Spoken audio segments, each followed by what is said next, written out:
We will also have an official picture taken at the end of this segment, and I will announce the details of exactly where the positioning will be so that ministers and dignitaries may gather and proceed directly to that point. And with that being said, I wish to recognize the Honorable Delmaud Ryan, Deputy Premier of Montserrat, colleague foreign ministers and other ministers of government from the region, Professor Jeffrey Sachs, our honored guest, Ms. Jessica Faeta, UN Assistant Secretary General, Mr. Bruno Puisat, UN resident coordinators and UN resident representatives from the region, Dr. Luz Longworth, Pro Vice Chancellor and Principal of the Open Campus of the University of the West Indies, and other representatives of the University of the West Indies present today, other specially invited guests, senior officials of the Government of Jamaica, senior officials of participating countries, our youth representatives present here today, members of the media, members of the diplomatic corps, as I meet your eyes across the room, other distinguished guests, ladies and gentlemen, friends all in this partnership towards sustainable and inclusive development, good morning. I am delighted to warmly welcome you to Jamaica and to the Regional Conference on SDGs being held here at the regional headquarters, appropriately, the regional headquarters of the University of the West Indies. On behalf of the Government of Jamaica, I extend deep appreciation to the United Nations Development Programme, the Sir Arthur Lewis Institute of Social and Economic Studies, and the Institute of Sustainable Development of the University of the West Indies in partnering with us, in hosting this important event. It has been 2 years since the international community adopted the new Global Development Agenda with its 17 Sustainable Development Goals, which seek to end poverty, fight inequality, and preserve and protect our environment.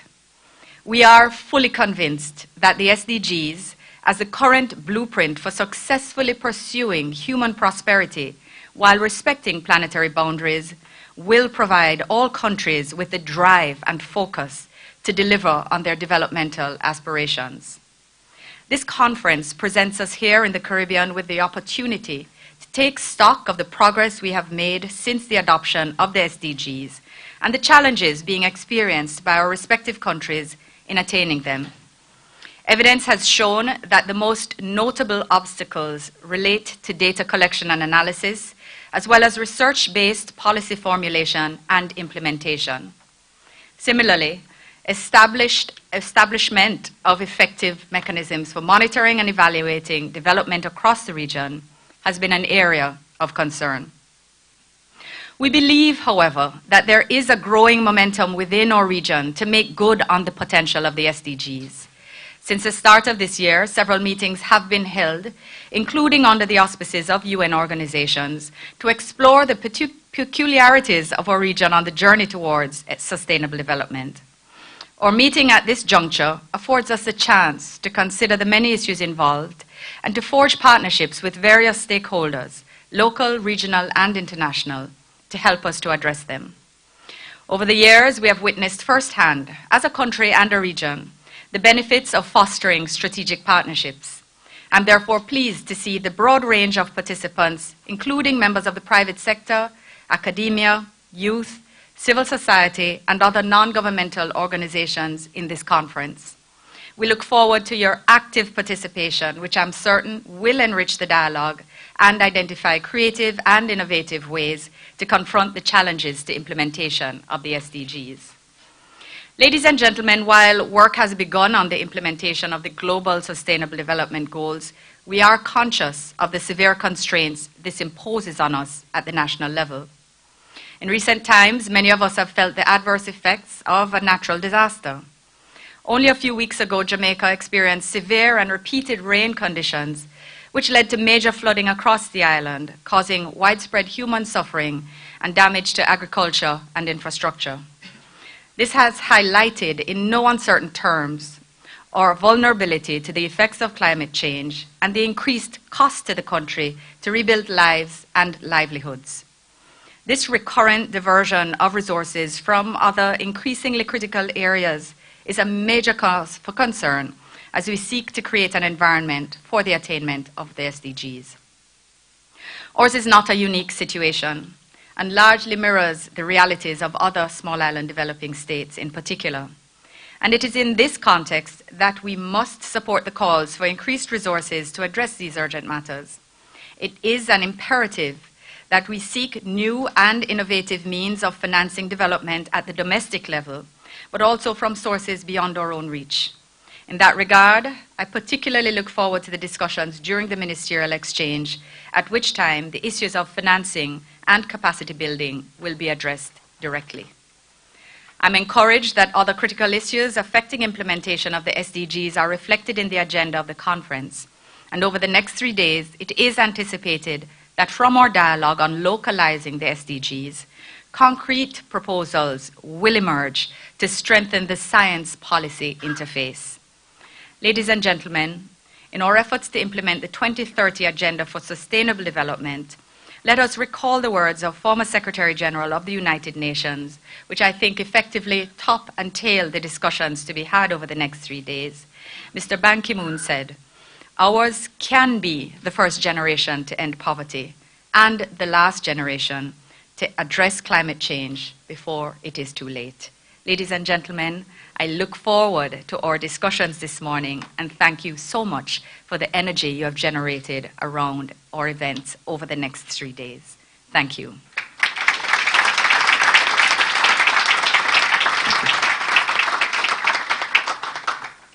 So the honor falls to me to chair our proceedings today, and my next responsibility will be to introduce and welcome the distinguished members of our head table. Our first speaker will be Mr. Bruno Puezat. Mr. Bruno Puezat, who is a French national, who was appointed UN Resident Coordinator and UNDP Resident Representative for Jamaica. He has held positions as an international civil servant over many years in Azerbaijan and Moldova, Kuwait, New York, Mongolia, Vietnam, Somalia, Bangladesh, Uganda, and Mali. Prior to his career with UNDP, Mr. Puezat was a teaching assistant at Harvard University and served with the French Ministry of Foreign Affairs. He took up his position in Jamaica fresh from a tour of duty in Morocco and joins us today to share his starting thoughts. Mr. Puezat, we welcome you.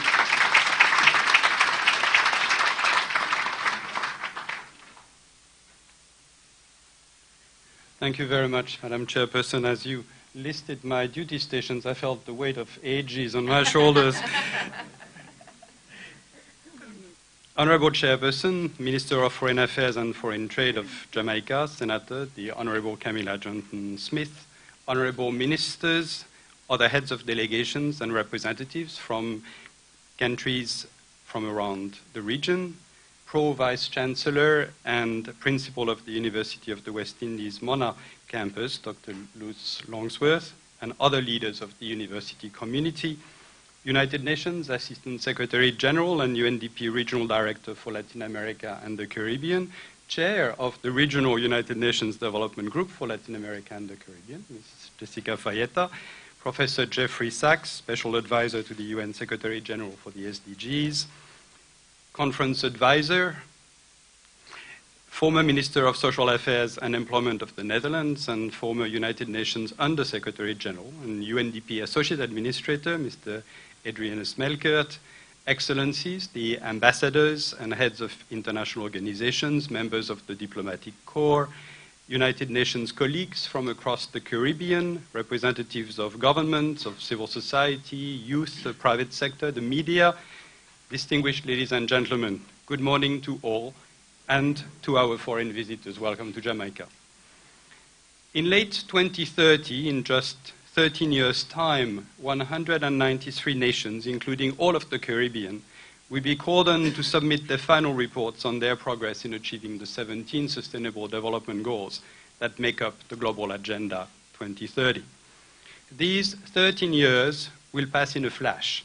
So if we are to reach the goals, we must move now to lay the foundations for sustained, accelerated action on the Agenda 2030. Discussions to that effect started in May 2015 in the Caribbean Future Forum of Port of Spain, jointly organized by the government of Trinidad and Tobago, the University of the West Indies, and the UN. Building on this first encounter, the Caribbean Action 2030 conference offers an excellent opportunity for academics and policymakers from across the region to come together as co-investors in our common future. Our objective is to learn from each other's ideas, best practices, workable solutions, and resources, and to strengthen the regional platform for continuing cooperation that will speed up action within the limited time available until 2030. To capitalize on this opportunity, our discussions over the next 3 days must be focused, thoughtful, and deliberate, aiming to tease out strategies that will fast-track the visionary ambitions articulated in national development plans across this region.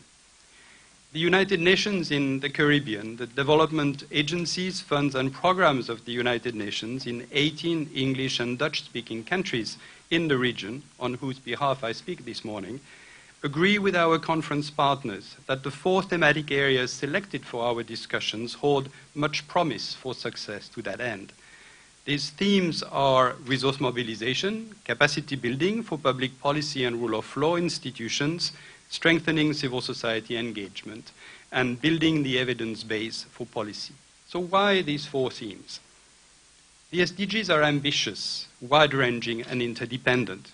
So sufficient resources for their achievement in the small island developing states of this region will demand robust resource mobilization, including partnerships with the private sector. Institutional capacity is clearly crucial to policy implementation.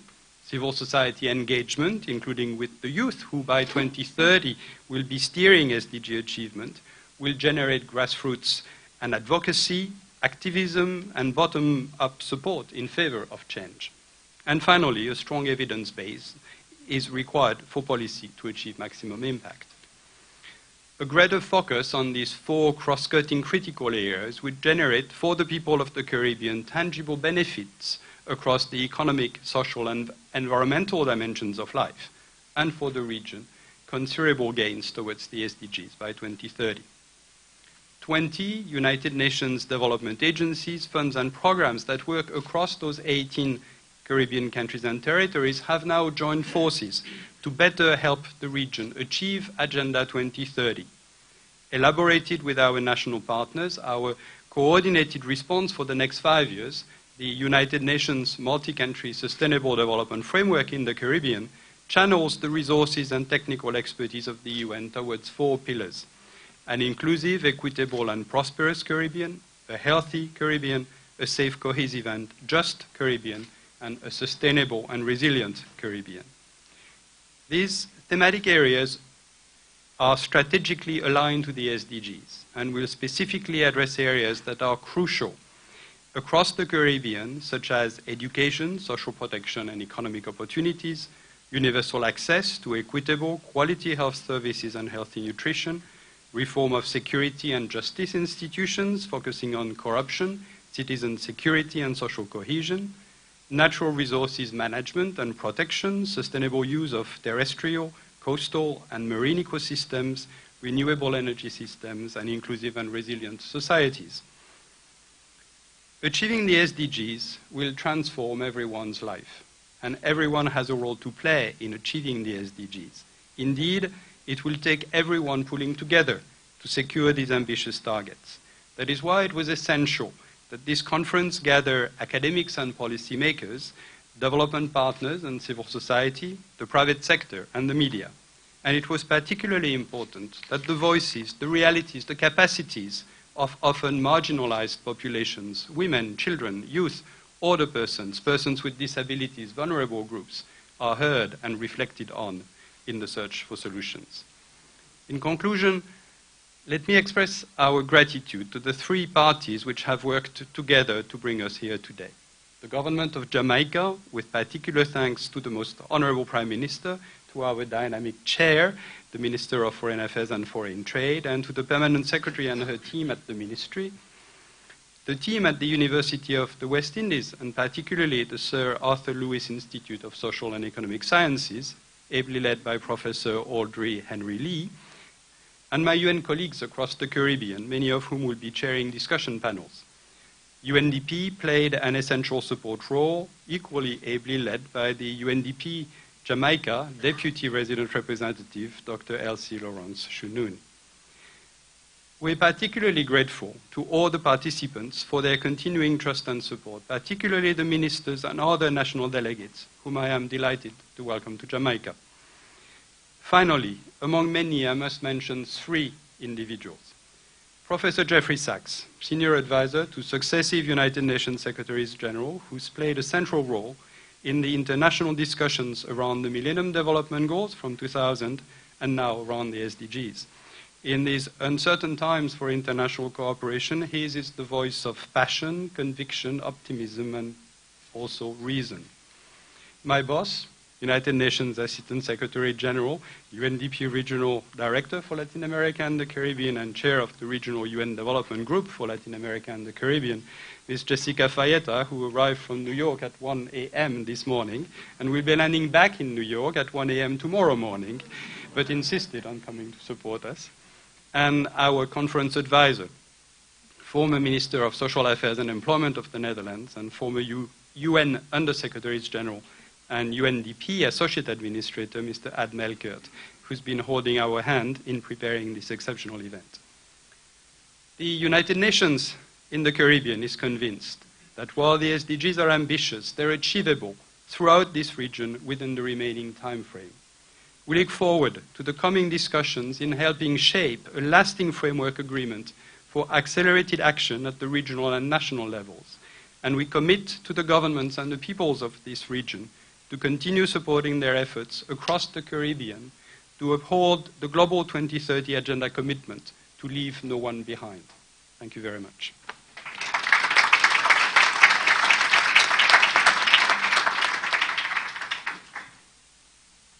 Thank you very much, Bruno.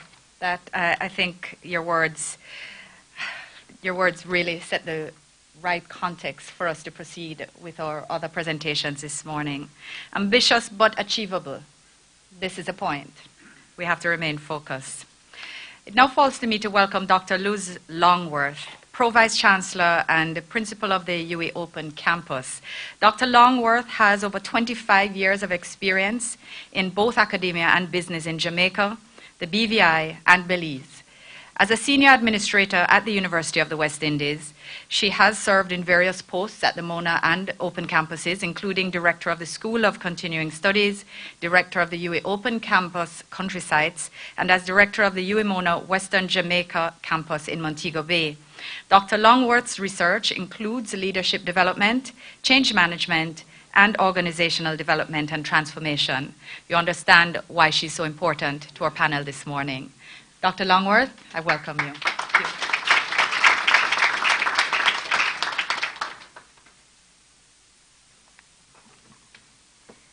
Thank you very much, Madam Chair.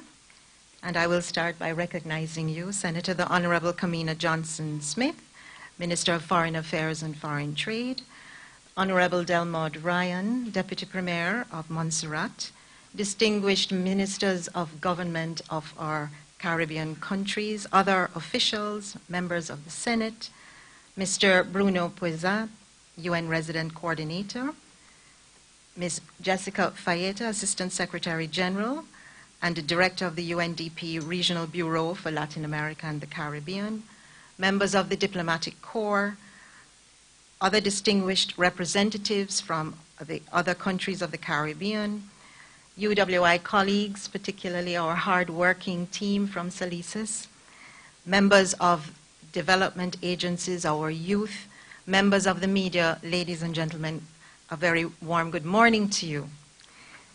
I am here to bring apologies on behalf of our Vice Chancellor, who I believe is somewhere over the mid-Atlantic at this point in time, but one never is sure.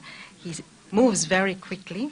And also on behalf of Professor Archibald MacDonald, the principal of the UWI Mona campus, who was carded to give this morning's remarks. But we have a very deep leadership team at the University of the West Indies, so if one falters, someone else can come and fill in at the last minute. So it is my sincere pleasure, on behalf of the University of the West Indies and the entire leadership, staff, and students, to welcome to this very distinguished group of policymakers, members of NGOs, academics, and other leaders who share one common purpose, and that is a laser-sharp focus on the Caribbean's achievement of all 17 Sustainable Development Goals. And may I say that we perhaps are almost there in achieving the last one, because this morning we have, to quote Stephen Covey, we have begun with the end in mind, with Goal 17 speaking to partnerships for the goal. And this morning we are here to begin those partnerships. So let us at least congratulate ourselves for being on the road to achieving one of the goals.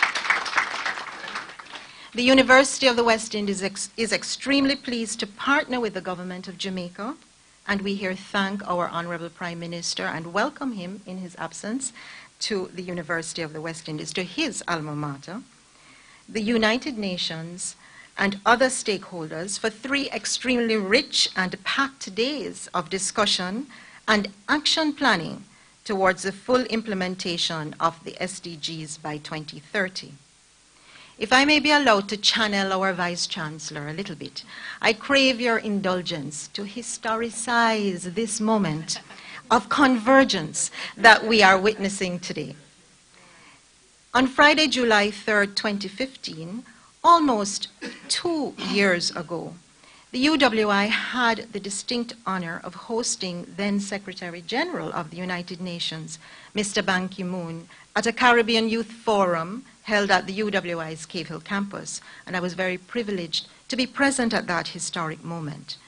And at that meeting, our then newly appointed Vice Chancellor, Sir Hilary, articulated the university's activist mission and vision within the context of the introduction of the SDGs that were being finalized at that time.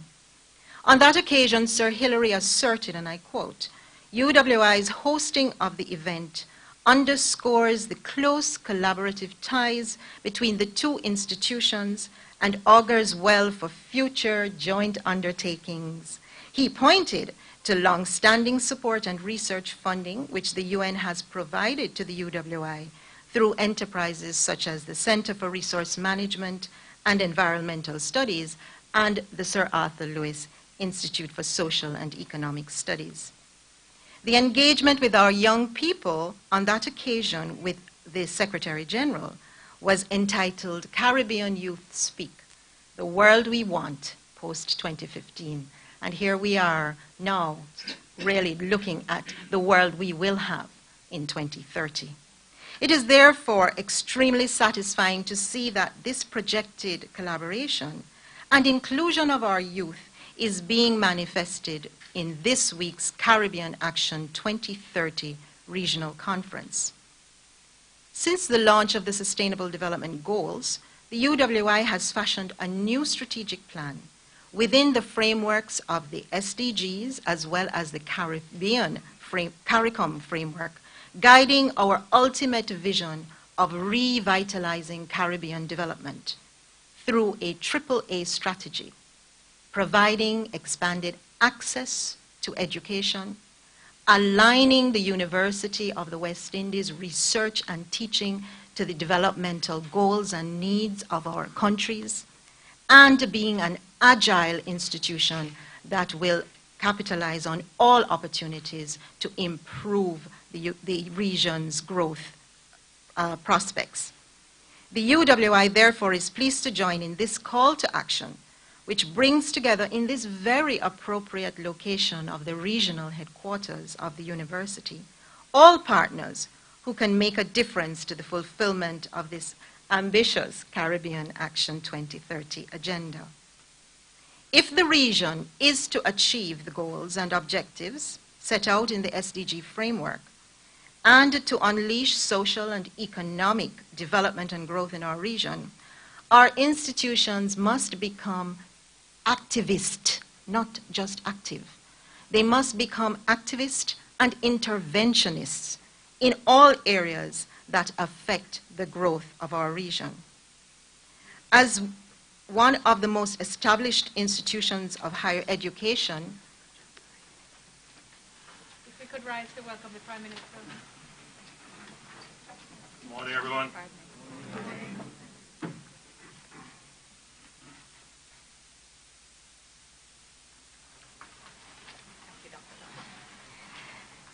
Good morning, Prime Minister. I'm going to start all over again. I'm so sorry. I don't think so. I suspect I will get tomatoes thrown at me, so I will continue with your indulgence from where I left off. So, if the region is to achieve the goals and objectives set out in the SDG framework and to unleash social and economic development and growth in our region, our institutions, I'm repeating this part for you, Prime Minister, because I know you like this one, must become not just active, but activists and interventionists in all areas that will accelerate innovation and growth in each and every one of our countries.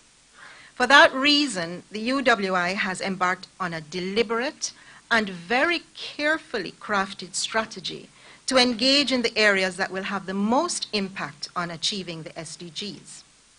It is no longer enough for the university to provide graduates who can support the agenda or to provide the research to support these issues.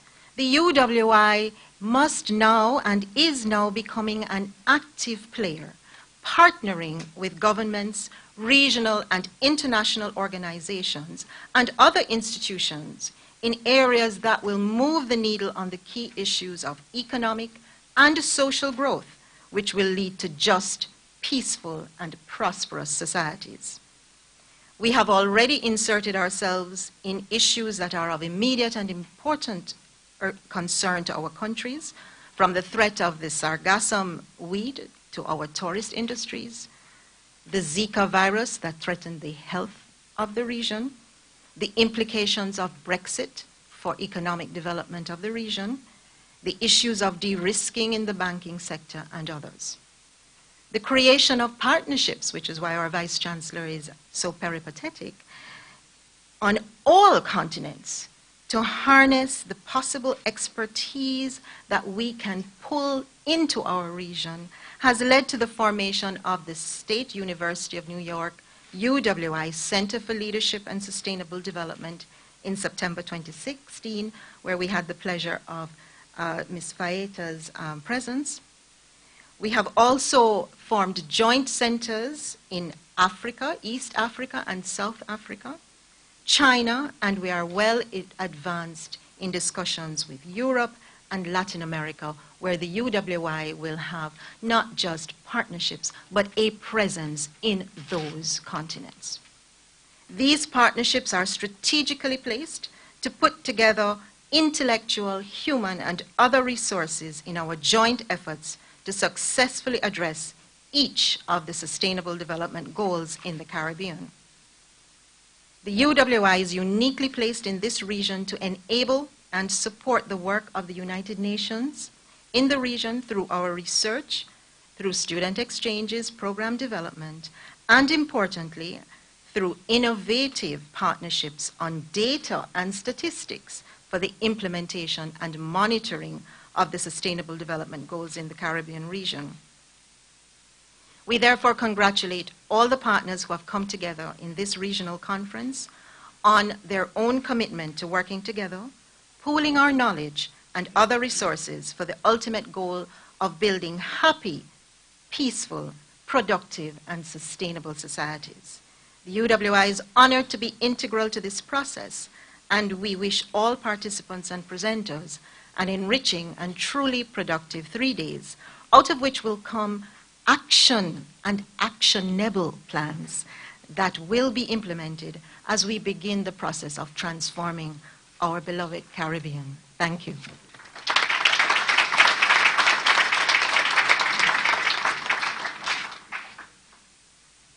Thank you, Dr. Longworth. It's certainly gratifying to hear that the University of the West Indies, my alma mater as well, has determined that it is no longer sufficient to provide graduates and research, but it will be activist and interventionist and enter into strong partnerships, which it has already commenced doing with a view to achieving and playing a significant role in our achievement of the SDGs. Our next speaker, Ms. Jessica Faeta, was appointed United Nations Assistant Secretary General and UNDP Director for Latin America and the Caribbean in May 2014. Prior to that, she served as Deputy Assistant Administrator and Deputy Director for the same regional bureau since October 2012. Ms. Faeta has also worked as Senior Country Director in Haiti, leading the UNDP's recovery and reconstruction efforts in Haiti after the 2010 earthquake. Over many years, she has worked in several capacities within the UN system, which are too many to list this morning. But it is our pleasure to have you here, Ms. Faeta, having heard that you arrived at 1 a.m. and will be leaving again at an uncivilized hour. It makes us appreciate your presence even more and what you have undertaken to join us. We welcome you. Join me, please, in welcoming Ms. Faeta.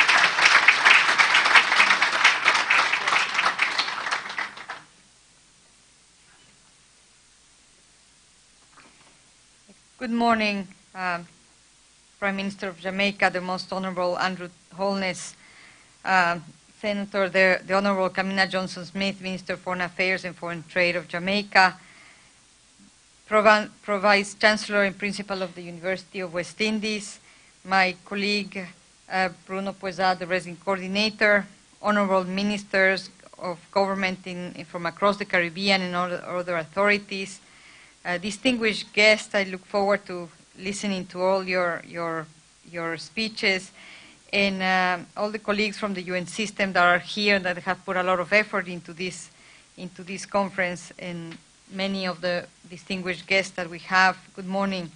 Perhaps one of the most important part of my CV, to be very frank, is the fact that I have worked and lived in 4 countries in the Caribbean, and therefore I have a very strong commitment.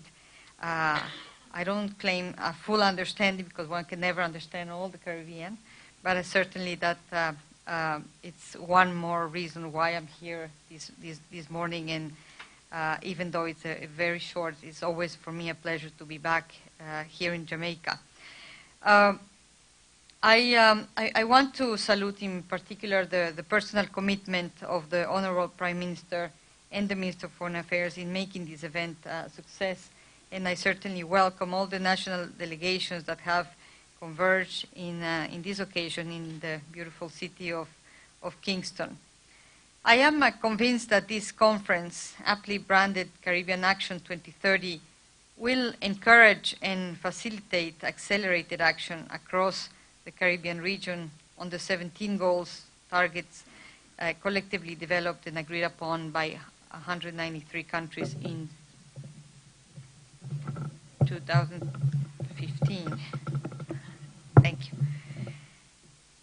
Notwithstanding tremendous global development progress in the last decade, we know that the world is today shaken by deepening socioeconomic inequalities, exclusions, and also severe and chronic humanitarian crises and the universal growing threat of climate change, which remain pressing global challenges that demand transformative solutions. Yet, we have never collectively been more equipped to face these challenges.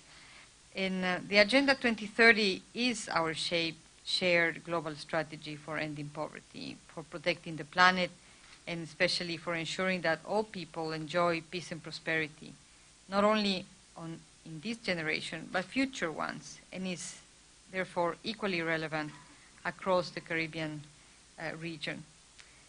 Last year, UNDP published a Caribbean Human Development Report in which we identified some of the key issues for the Caribbean to be addressed in this SDG era. And let me quickly touch on 4 of these issues that hopefully will receive some of your attention during this meeting. The first issue is that of a broad, multidimensional agenda which challenges governments to leave no one behind and address the needs of the furthest behind first.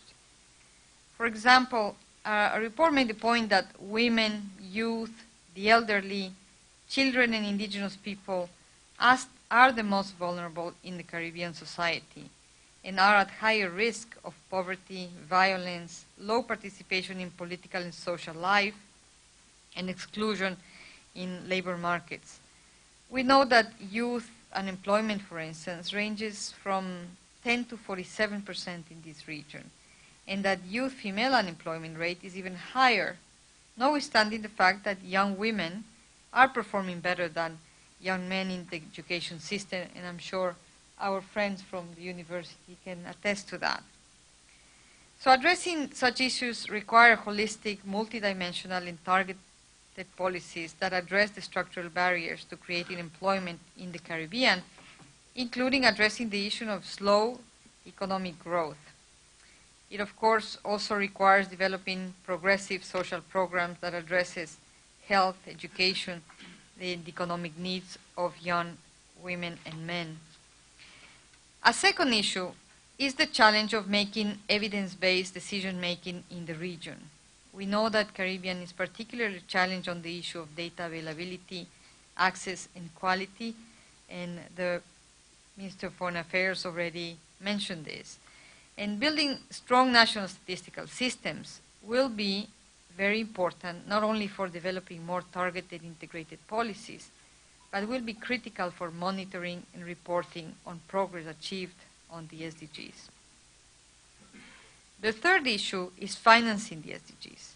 We know that the Caribbean is among the most heavily indebted regions in the world, with many governments having limited fiscal space to maneuver. This situation is further exacerbated when many countries have been classified as high-risk financial jurisdictions and compounded by limited access to concessional financing. For this reason, we have been working with CARICOM, OECD DAC, the World Bank, and other players to advocate for adjustment to graduation criteria that include indicators other than income alone, to enable small island development states to have better access to concessional resources.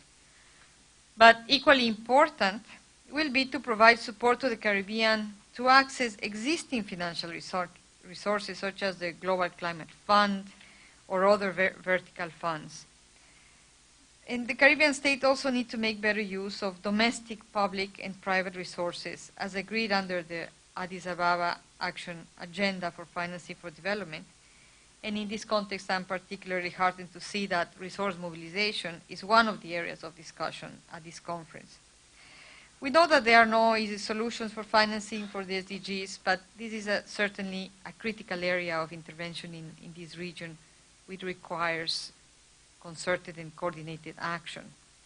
Our ECLAC colleagues have also been working to advance solutions and proposals to a high debt solution for the Caribbean, which, if left unresolved, will thwart the SID's sustainable development ambitions. So I also welcome the special discussion with the private sector about championing SDG financing and the benefits to be derived from engaging with the Agenda 2030.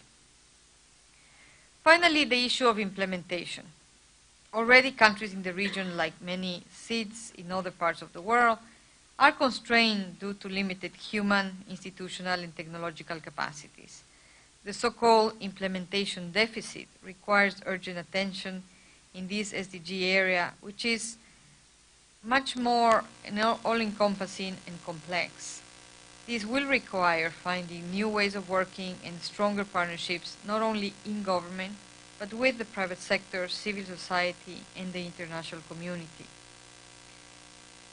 In our Human Development Report, we also argued that public policy must be better target multidimensional progress. Indicators of well-being beyond income highlight people's inadequate access to essential services such as safe water, sanitation, and health, as well as citizen insecurity, crime and violence, unemployment, climate vulnerability, and widening income gaps, and the continuous emigration of talented Caribbeans. Underlying any response is the need, of course, to improve the Caribbean's trade infrastructure to better support business and attract foreign direct investments. So what is the UN system response to the SDGs? With only 13 years away, that is less than 3 legislative mandates in most of this region. Over the next 3 days, we hope that the deliberations will bring a sense of urgency and focus on the SDG-related actions that are needed to transform the Caribbean. The UN system remains a solid partner of the Caribbean nations as the region intensifies its efforts to achieve the Sustainable Development Goals.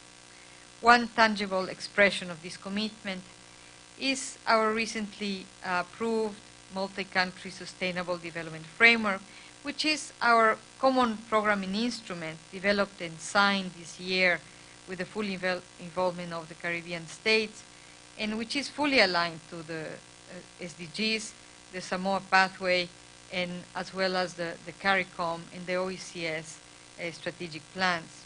And we hope that this will guide the UN development cooperation with the Caribbean over the 4 years, aim at achieving 4 key priorities which we have jointly identified with the governments. And these are 1, an inclusive, equitable, and prosperous Caribbean; 2, a healthy Caribbean; 3, a safe, cohesive, and just Caribbean; and 4th, a sustainable and resilient Caribbean. This framework provides a commitment from the United Nations in this sub-region to work closer together to better support our member states.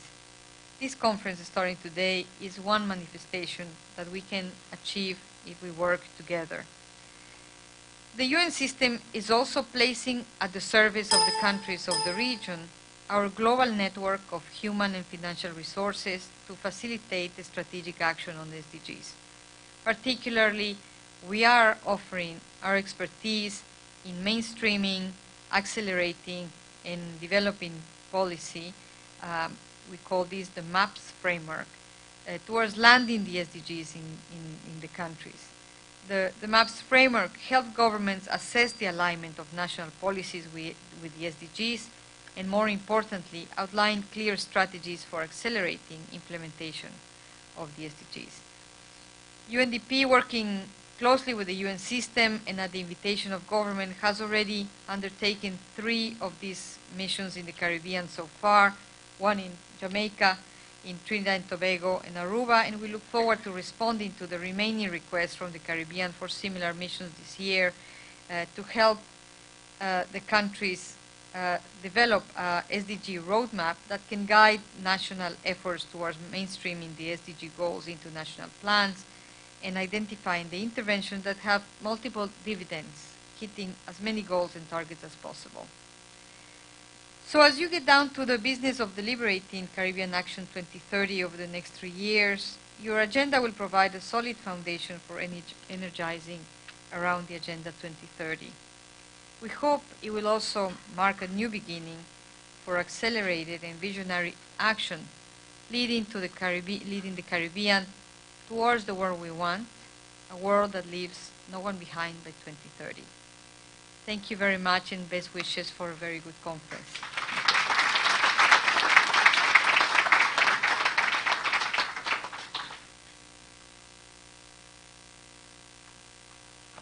Thank you so much, Ms. Faeta. Certainly, we welcome the Multi-Country Sustainable Development Framework as well as the MAPS framework, which are entirely timely and important in the partnership for implementation.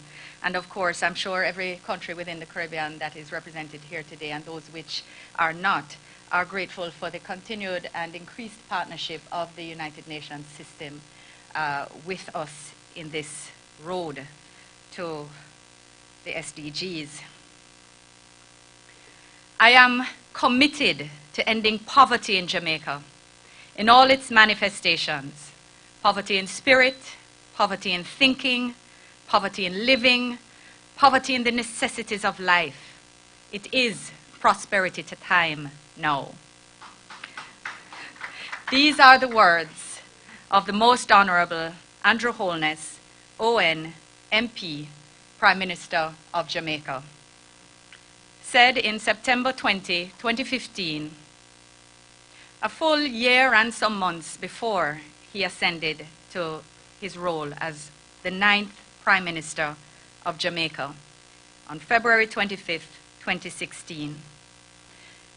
The Prime Minister has pledged to build real partnerships with the private sector, civil society, the diaspora, the opposition, and international partners in order to achieve a vision of shared prosperity for all Jamaicans through inclusive economic growth and meaningful job creation. This is a part of the vision of a man elected as Member of Parliament for the first time at the age of 25, hence his commitment to young people. Now in his 4th consecutive term as an MP, Mr. Holness remains committed to this very real implementation of the Sustainable Development Goals in Jamaica. It is this vision and this commitment and these thoughts which he has held for quite some time, which make him our perfect keynote speaker this morning. Prime Minister, allow me to formally welcome you for joining us this morning and to welcome you to the podium. Thank you.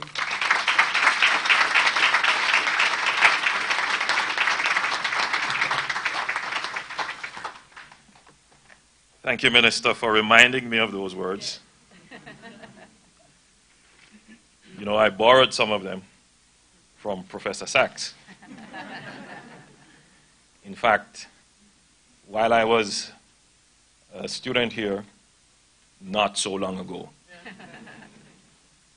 I saw Professor Sachs address a similar conference here, and he said some words that are profoundly etched in my mind and would have literally framed my own political, economic, and social thought, and that is that poverty can be ended, the end of poverty. And I, maybe naively, but I like to think boldly, used it in a previous campaign, which we won't speak about.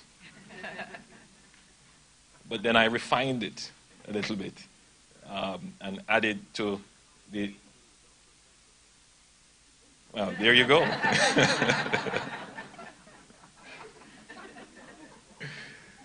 I refined it a little and I added prosperity, and that seems to have done the trick.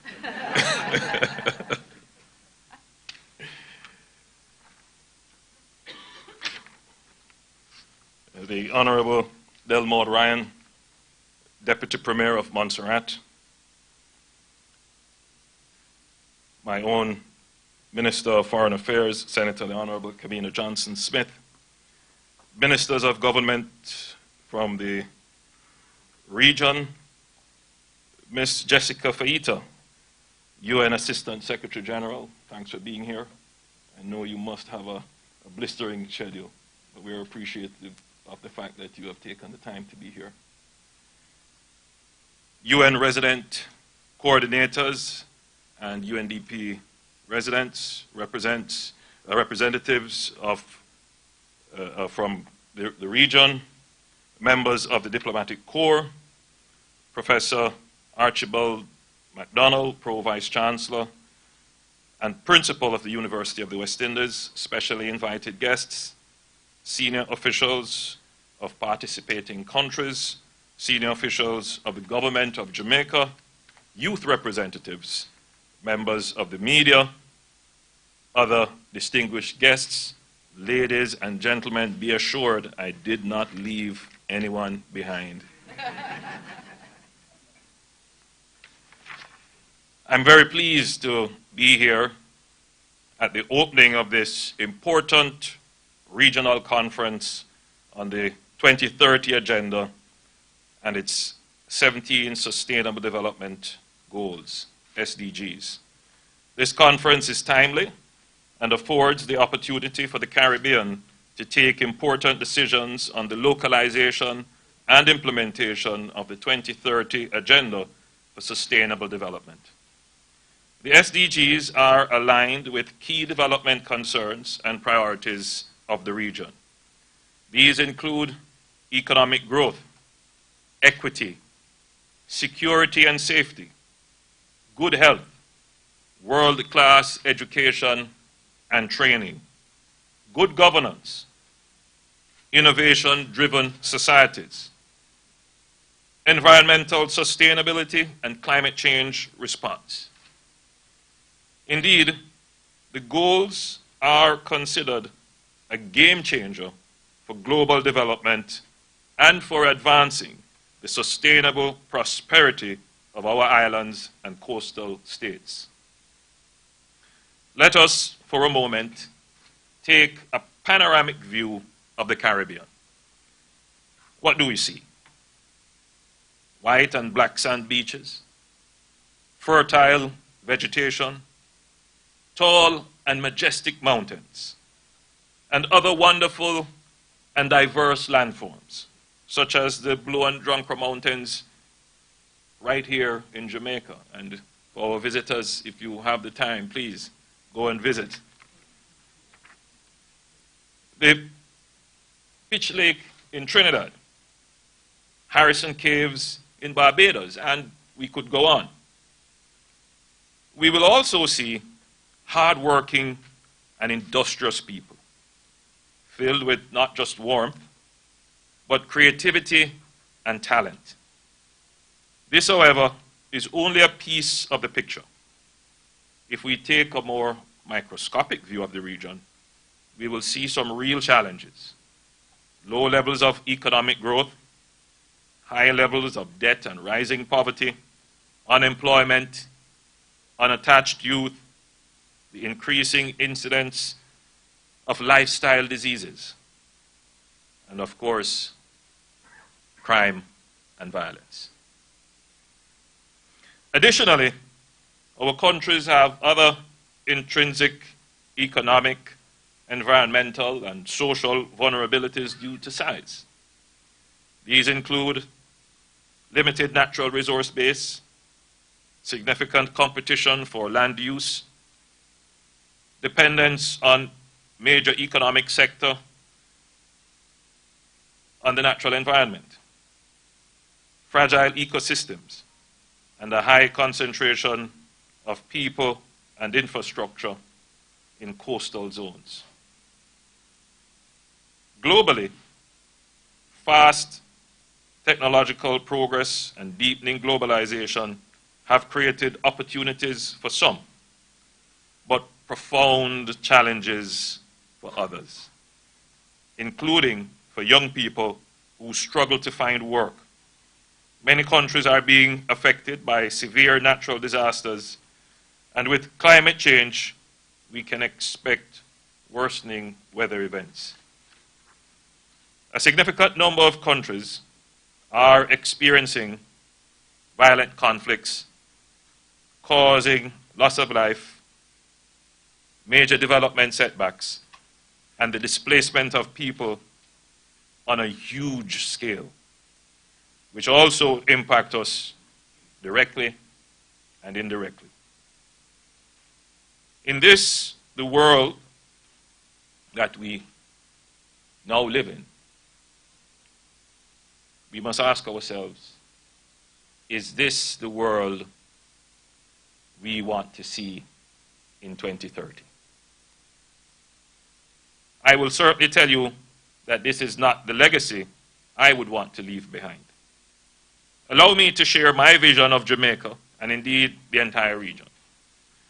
By 2030, there should be a Caribbean in which all have access to world-class education and training. Do you agree with that? I'm not convinced. In 2030,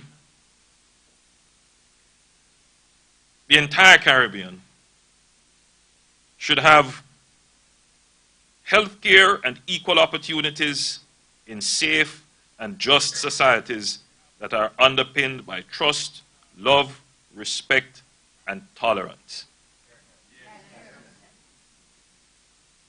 I also envision a Caribbean with healthy natural environments, lush vegetation and forests, clean air and water, technology-driven innovation, economic growth in various sectors, and the end of poverty, or stated otherwise, prosperity for all.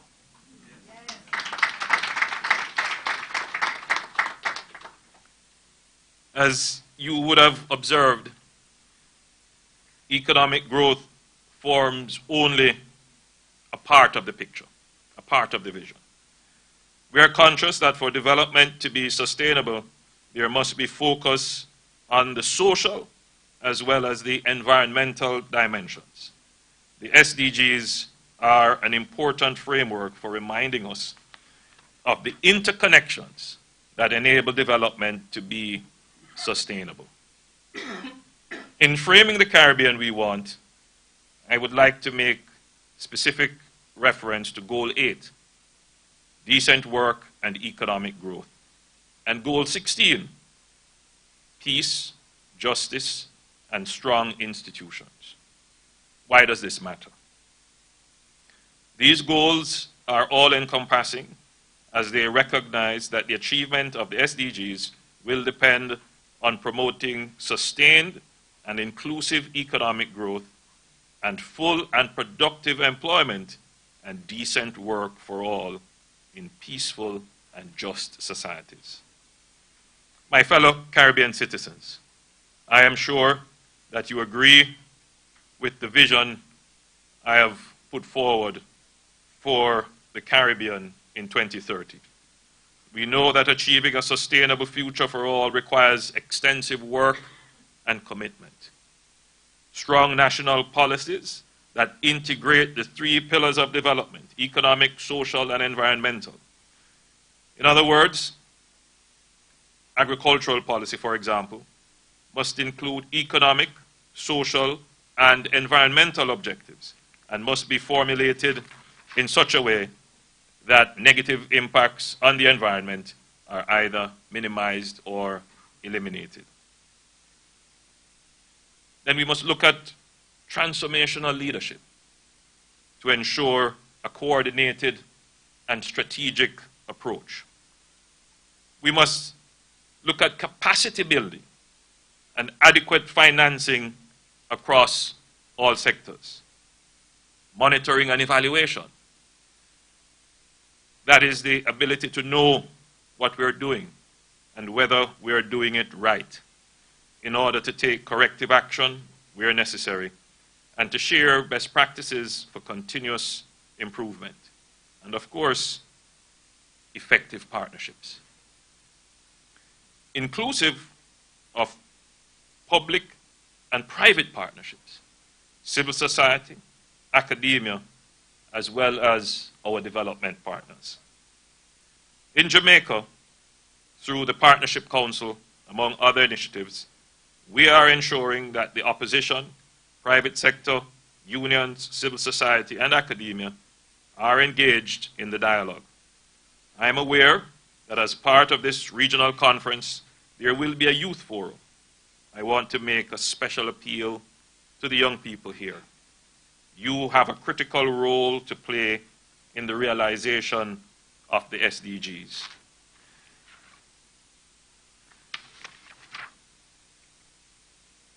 As agents of change, bring your ideas, your knowledge, your technology, and your leadership to the table. The SDGs, given their universal application, afford each country a platform from which to make their developmental aspirations a reality. While I was still here at UWI, the UN Conference on Sustainable Development took place in 1994, I believe it was. in Rio de Janeiro. World leaders at that time committed to meet the needs of the present without compromising the ability of future generations to meet their own needs. Today, I am a part of that future generation. While there are evident advancements in technology, reduction in extreme poverty, higher standards of living, better policies, and more people-centered approaches to development, it is clear that there is much more that needs to be done. Whilst we all have logged on to the concept of sustainable development, infusion of the notion of integrating economic, social, and environmental issues into all aspects of development, we must ensure that this continues. The Sustainable Development Model, therefore, provides us with a more holistic approach to development to advance our societies and create the Caribbean we want to see. The SDGs were born out of a participatory approach to development for its effective implementation by all sectors of our society.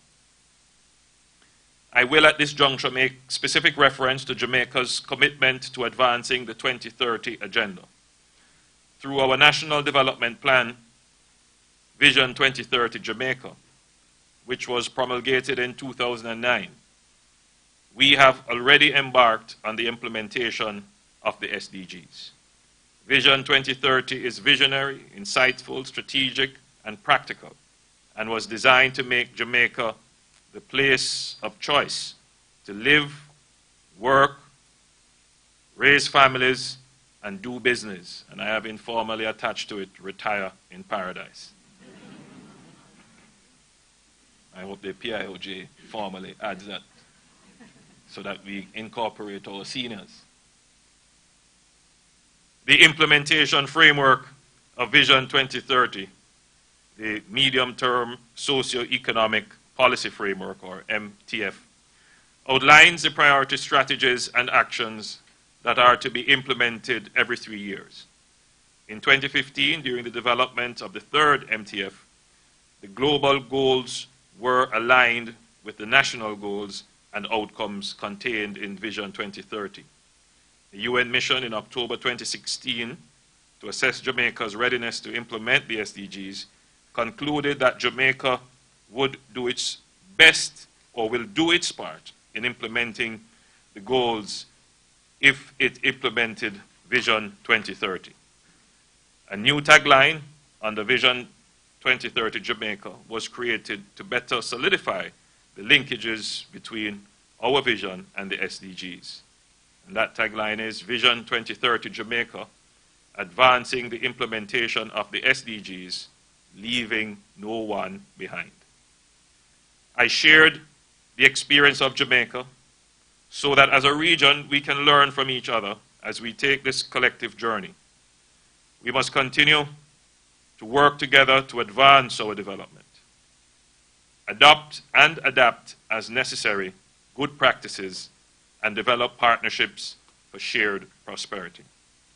I cannot overemphasize the importance of stakeholder engagement as we seek to make more inclusive decisions and build stronger partnerships with each other. The SDGs create a framework for strengthening consultation, participation, and partnership at all levels of society. In the words of the famous anthropologist Margaret Mead, never doubt that a small group of thoughtful, committed citizens can change the world. Indeed, it is the only thing that ever has. As we take the next steps, I want to share with you my commitment. First and foremost, as Prime Minister of Jamaica, I am taking a keen interest in the implementation of the SDGs and their alignment with Vision 2030.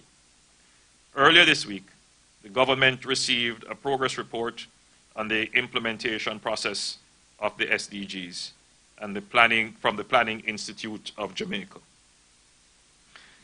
And I must say, I'm not going to give tales out of cabinet, but from my observation, and Minister Johnson-Smith can confirm, all the ministers were engaged and all sought to ask questions after.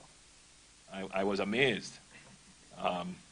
But every sector saw something in the development goals that would affect them. And they thoroughly interrogated the team from PIOJ. Granted, it was an all-female team, so that may have had something to do with it, but they were all engaged and they asked pertinent and searching questions. But after the team left, they also asked, how are we going to fund this? As you have mentioned, the fiscal constraints on all our countries is a binding one. But I'm confident that we are on the right track. We're paying close attention to implementation of the accelerators as recommended in the SDG roadmap for Jamaica.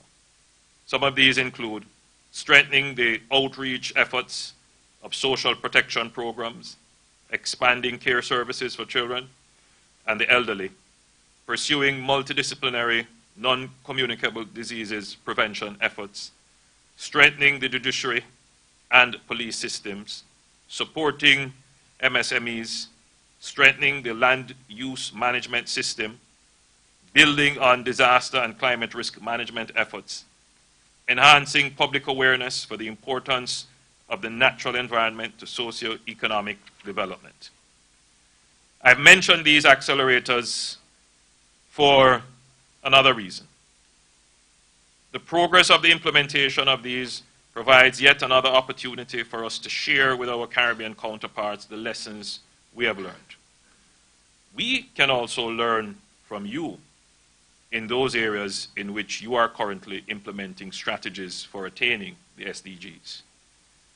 I applaud all who have participated in this process and the United Nations for taking the lead role to advance the prospect of achieving a sustainable future. I also wish to express my gratitude to the University of the West Indies for being our partner in the organizing of this event. For those who have traveled to Jamaica, please enjoy your stay and make sure you sample some of our sights, sounds, and tastes of the city of Kingston, one of the 47 creative cities designated by UNESCO. I wish for you a successful conference and look forward to the decisions that will emanate from Caribbean Action 2030. It was Mahatma Gandhi who said that one must care about the world one will not see. Thank you.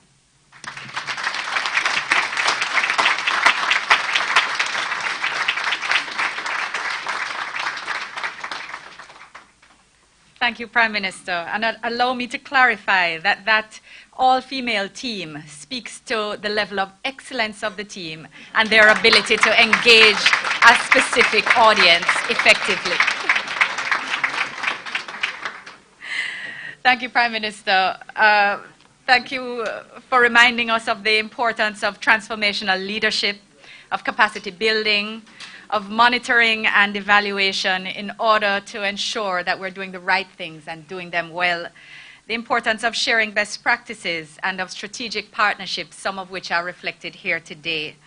Thank you also for sharing the alignment of Jamaica's Vision 2030 with the Sustainable Development Goals and our medium-term economic framework, which again speaks to the necessary steps for realistic alignment of our policies, taking from the international to the national, which is exactly what we're here about today. So, Prime Minister, members of the head table, you have given us so many things to think about. I think it's a perfect time to invite the Arden drummers to join us to share a little of the sounds, a few of the sounds of Jamaica. before we wrap up this starting segment and again kick off the rest of our conference with, of course, the much awaited presentation by Professor Jeffrey Sachs. Ardent drummers, I see you on your way. We welcome you.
Thank you, Arden Drummers. I mean, join me again in giving them another round.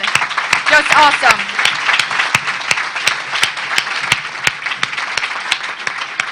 No guesses why Kingston had to be one of the creative cities. Our young people are they're just awesome. No other word for them.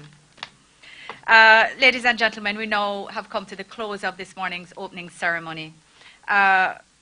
I want to thank all those who participated. Again, thank you, Prime Minister. Thank you, Ms. Feita, Dr. Longworth, Bruno Pueza. Thank you all for contributing so significantly to this morning's kickoff for the 3 days of discussion which we have ahead of us.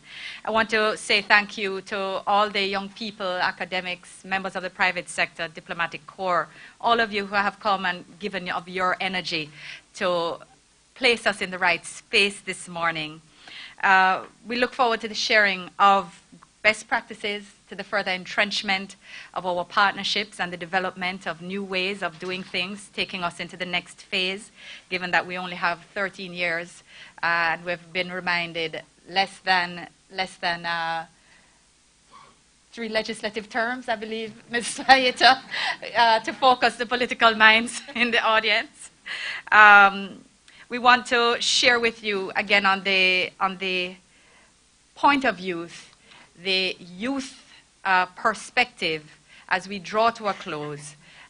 It will be a fitting note for us to simply direct our attention to the screens where we will share in the Caribbean Action Youth Participation video, which will engage us for another 4 minutes, I understand. Thank you.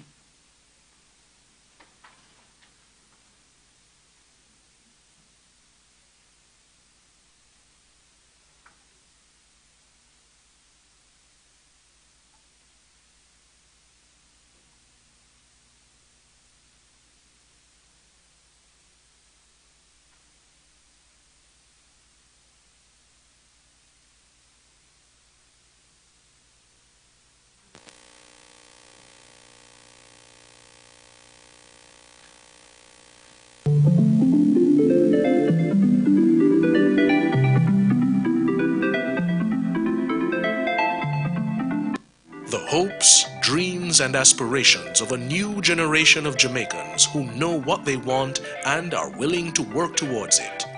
Yet, like in many countries worldwide, there are gaps between where the country is and where their people want it to be. The United Nations is the international organization founded in 1945 to create and maintain international order, peace, and security. It is an intergovernmental organization which, together with the funds programs, specialized agencies like the UNDP and other UN bodies that make up the UN family, work with governments and people of the world to implement numerous projects and programs to positively impact men, women, young people, and children. In the second half of the 20th century, the UN worked with the global community to design an ambitious global development program called the Millennium Development Goals. World leaders adopted these MDGs in the year 2000 at the Millennium Summit of the UN General Assembly. Great strides were made towards meeting these global objectives. By 2015, based on identified gaps of the MDGs, the world leaders came together to develop a more comprehensive and integrated set of goals. These adjusted targets are called the Sustainable Development Goals, or SDGs. Through the SDGs, the world is now working towards no poverty, zero hunger, good health and well-being, quality education, gender equality, clean water and sanitation, affordable and clean energy, decent work and economic growth, industry, innovation and infrastructure, reduced inequalities, sustainable cities and communities, responsible consumption and production, climate action, life below water, life on land, peace, justice and strong institutions. Partnerships for the goals. The UN's presence has been significant in the Caribbean. Like other small island developing states, or SIDS, the islands of the Caribbean have unique challenges. These affect their achieving desired levels of economic growth and sustainable development. Chief among the challenges affecting the Caribbean are high debt ratios and the nation-state's susceptibility to external shocks. In 2016, the UN worked with governments of the English and Dutch-speaking Caribbean to design a coordinated response to the common challenges that the region faces. As a result of this consultative process, the Multi-Country Sustainable Development Framework, or the MSDF, was designed to guide the UN's interventions in the Caribbean countries, supporting achievement of their sustainable development goals. The MSDF is customized to address national priorities in each of the Caribbean countries in which it is implemented. A key population of this joint framework is the youth, as their development is seen as a priority in the Caribbean. Indeed, the United Nations Sustainable Development Solutions Network's 2017 Youth Solutions Report indicates that the world has the largest generation of youth in history and showcased how 50 youth-led projects were contributing to solving the world's toughest problems. Caribbean youth have specific challenges that are being addressed through the MSDF. They also have clear opinions of what the term sustainable development means to them. To raise awareness, a regional webinar entitled Youth Perspectives on the SDGs was organized by the UWI's Office of Development to launch an SDG youth advocacy campaign in the Caribbean. The forum brought forth the relevance of sustainable development to a specific target group, young Caribbean nationals, and highlighted the kind of Caribbean these young people would like to see by 2030. Welcome to Jamaica.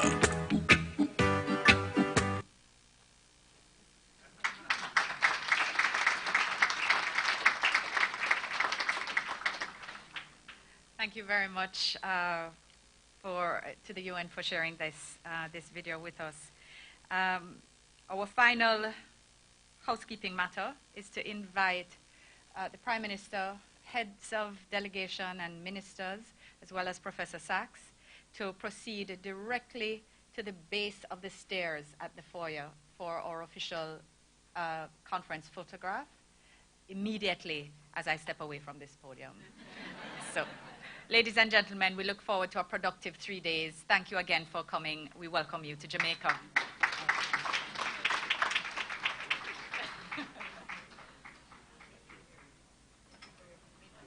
Professor, how are you?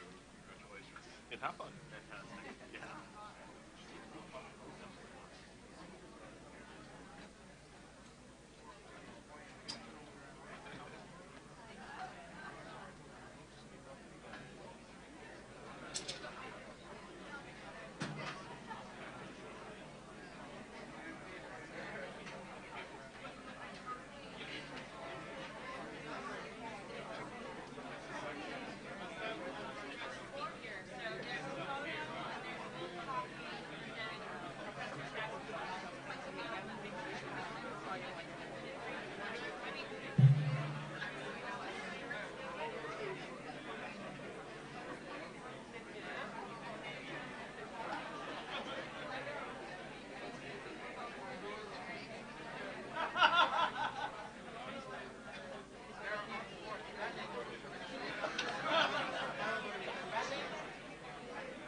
Fantastic. Yeah.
Hello.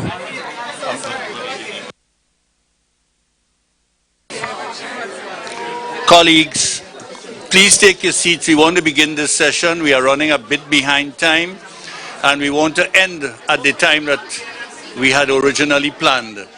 So may we have our seats, please? May we have our seats?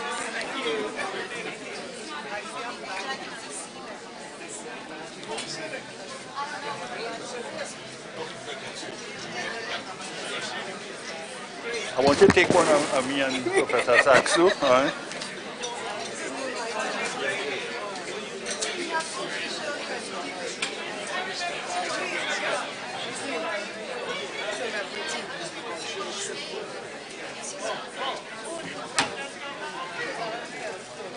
So David, I will call you in a minute or so. I'll just make some opening remarks.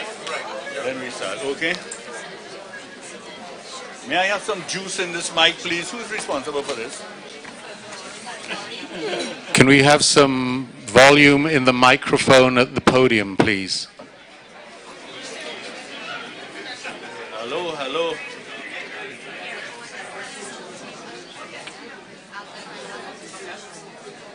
Could you raise it up a little bit for me, too? And then, easy as that. Colleagues, welcome back. I am not going to repeat the long list of protocols. I'm going to have to use that very inelegant expression that all protocols have been observed, and we are going to get into the meat of this exercise, which is the Caribbean Action 2030 Distinguished Lecture to be delivered by the very distinguished Professor Jeffrey Sachs, who's going to be introduced to you in a short while, so I'm not going to say anything about him, except that we are extremely honored to have him here. I am Patrick Watson, the University Director of the Salises, part of the organizing team involved in this conference, and we are extremely pleased to be part of that organizing committee, and we are extremely pleased to have Professor Sachs here, and we promise you an intellectual treat that you will enjoy thoroughly, and you will have a lot to say to many people in time to come about this exercise. So I am going to go straight into the matter. I am going to call on David Smith, who is head of one of the other organizing, and he's going to go. He's in a hurry, so I'm going to bring him immediately, and you'll say who you are. And he's going to say a few words, and he's going to formally introduce Professor Sachs, and then we'll have the discussion. Thank you. Thanks very much, Prof. My name is David Smith. I'm the coordinator for the Institute for Sustainable Development at the University of the West Indies, and also the coordinator for the Caribbean part of the UN Sustainable Development Solutions Network. And as many of you probably know, the Sustainable Development Solutions Network is headed by Professor Jeffrey Sachs, who is one of the people who you could legitimately say needs no introduction, but since they asked me to do so, I will introduce him anyway. He's a world-renowned professor of economics and a leader in sustainable development. As I had indicated before, yes, he is the director of the UN Sustainable Development Solutions Network and has been a special advisor to the United Nations past Secretary Generals and is a special advisor to the current Secretary General on the Sustainable Development Goals. He has in the past been the director of the Earth Institute at Columbia University in New York and is currently the director of the Center for Sustainable Development and a university professor at Columbia University. Prior to this, he spent something over 20 years at Harvard University as a professor. He's a best-selling author, a syndicated columnist. You'll find his articles in columns in more than 100 countries. And his most recent book, which I think came out, was it last year, Building the New American Economy, Smart, Fair, and Sustainable. Ladies and gentlemen, please join me in welcoming the distinguished lecturer for the Caribbean Action 2030 Regional Conference on the Sustainable Development Goals, Professor Jeffrey Sachs.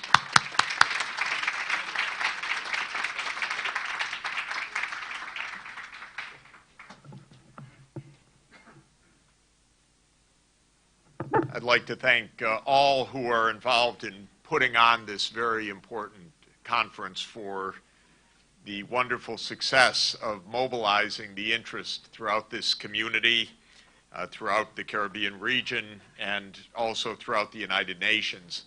And I want to thank my colleagues at the United Nations also for contributing to this important meeting and brainstorming.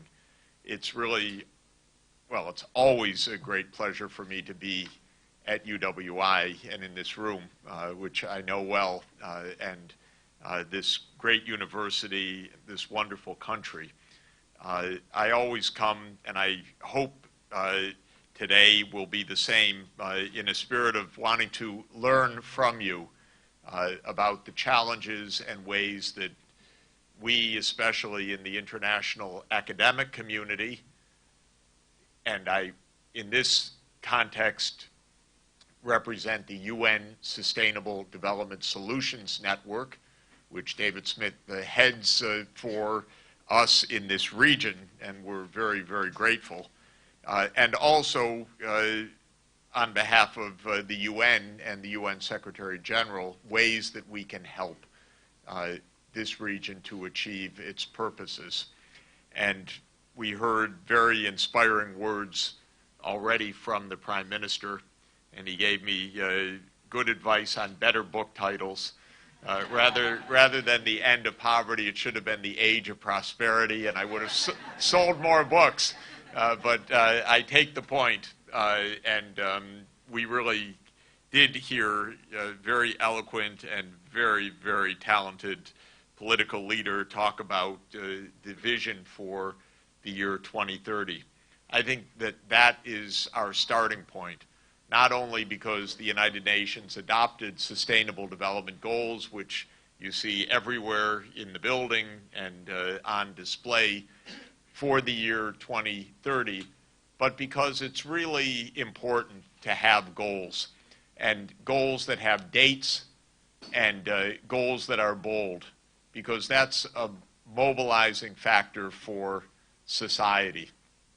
A few days ago, I was actually at a wonderful gathering in Norway that brought together astronomers and physicists and 3 of the astronauts from the U.S. moonshot program, from the Apollo program, to meet and discuss the future of humanity. And we spent a lot of time talking about President John F. Kennedy's goals, which he recommended to the American people in 1961 when he said, I believe that this country should adopt the goal before the end of this decade of landing a man on the moon and returning him safely to the Earth. And that was something that we remember half a century later. I certainly do. I was 7, but I remember it because then I followed all through my youth that drama. And indeed, before the end of the decade, in just 8 years, there was a man walking on the moon, indeed several of them, and brought safely back to Earth. That's inspiration. And I actually came yesterday from a meeting of the RFK Foundation, Human Rights Foundation, in Hyannisport, which was the summer White House of the Kennedy administration, and there was memorabilia all over. And the genius of the Kennedy leadership was setting goals and then inspiring people to realize we could meet those goals, even if they seem pretty tough, like going to the moon and back in 8 years, when they had no idea how to do it, by the way. So it wasn't that this was all, okay, off the shelf, now we follow the directions. This was really scrambling for 8 years by bringing the best minds and a lot of energy and a lot of financial commitment around these purposes. I think that's, in general, an important strategy, a good one. Set clear goals for a country. I'm trying to encourage the United States right now to do the same, of course, around the Sustainable Development Goals. We don't think ahead. We are limited to 140-character strategies. It's a little bit of a problem. So we need a little bit longer term thinking. We also need 2030 goals. Many of the problems that you're facing, we're facing in the United States. Many of the problems you're facing, we caused you to face, unfortunately, also, which is a different dimension of this.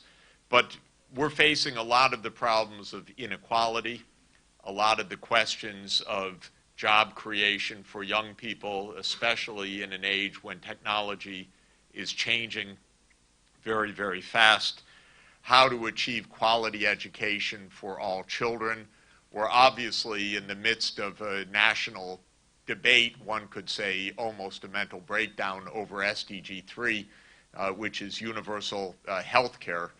Thank God they decided not to vote on some horrendous anti-SDG 3 legislation yesterday, which would have taken 22 million people off the health rolls. Just the opposite, actually, of the idea of universal health coverage. But the public revolted, said, no way, you know, it was a bunch of rich, corrupt bosses that want their taxes cut. And so they said, okay, we'll throw 22 million people off the payroll and they won't notice. And we'll do it without 1 day of hearings, 1 day of testimony. We'll do it in secret.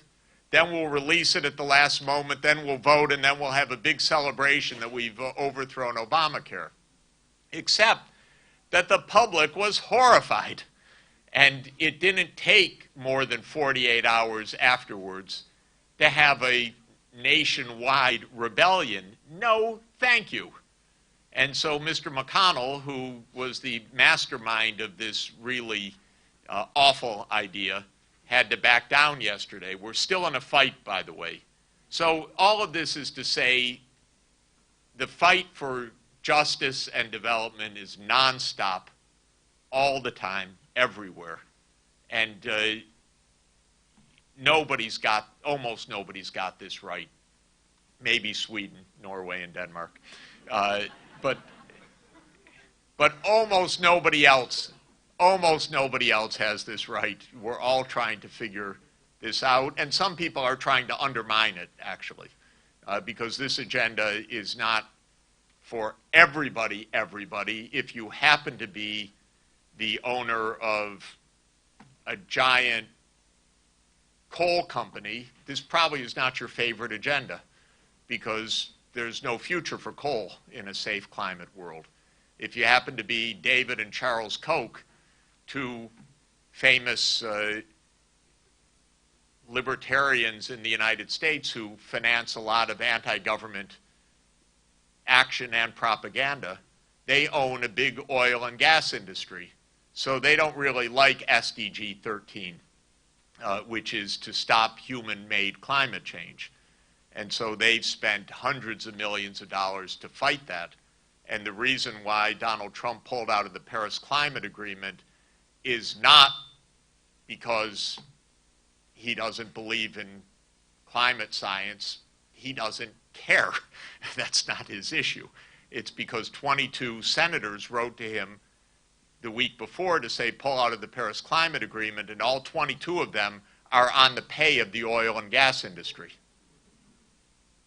So that's how it works. So this is a real struggle, and we have to figure out, in the midst of this, we just have humanity on our side because we've got a lot more votes, they've got a lot more money, and that's the deal. So that's what we're trying to figure out. And these goals are really quite important. Actually, it's true to say that for the Caribbean, the climate change issue is an existential issue. It's not one that you're going to be able to determine. It's one that is going to affect the fate of this region outside of your control, and not for the first time in the history of this region. Of course, not entirely out of your control, because I want to work with you and people around the world want to work with you so that your voice is better heard and better represented in the debate, and so that when a president of the United States says, we don't care about the Paris Climate Agreement, the other 192 countries say, what the hell? And say, of course we care because this is the future of the world. And that, in the end, is going to win also, by the way, because it doesn't really, I mean, it matters a lot what a president does. But in the end, we are absolutely all going to be working together to stop climate change because it would be devastating for the world if this runs out of control. And so even if American political corruption slows the process a little bit, it's not going to stop the right thing to do. So we have to find our voice really, especially loudly in this context. Well, you have lots of challenges, as you know, and I'm hardly an expert on them, though I am trying to be as helpful as I can.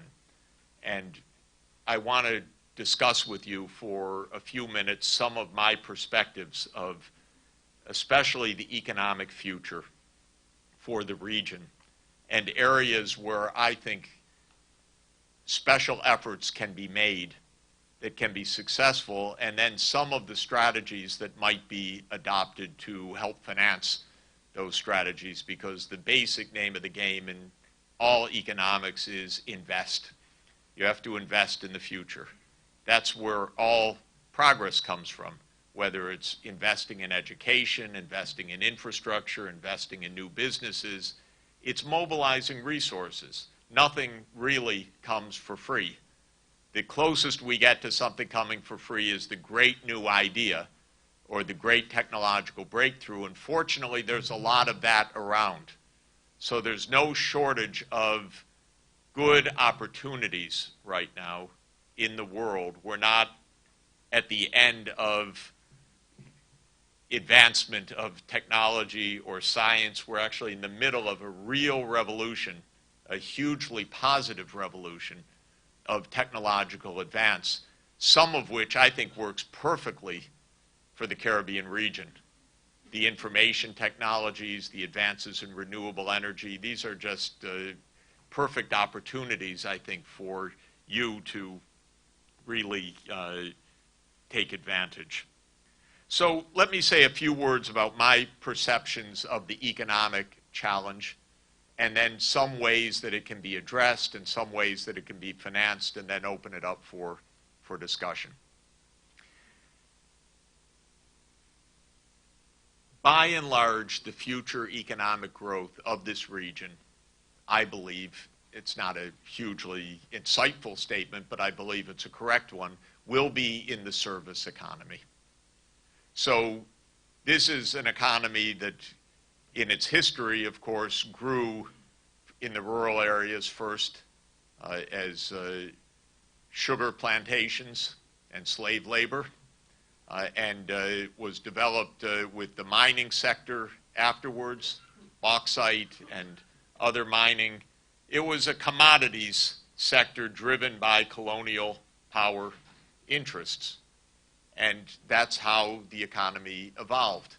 And if we looked back at the time of independence of this country and others in the region, the societies were still relatively rural societies, and the economic strategy was still relatively commodity-based strategies.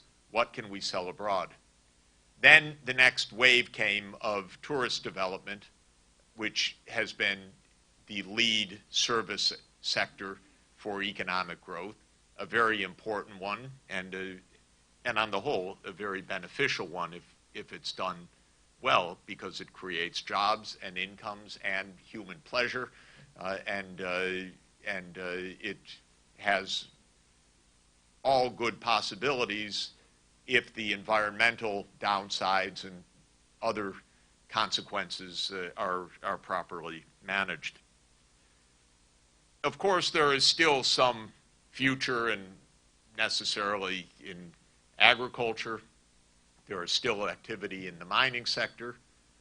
There is still future income growth, at least, in the tourist sector as it upgrades and higher value per visitor and more visitors, so there's still progress to be made there. But I believe that these sectors cannot carry the kind of economic development over the next 15 to 20 years, nor the job creation by themselves.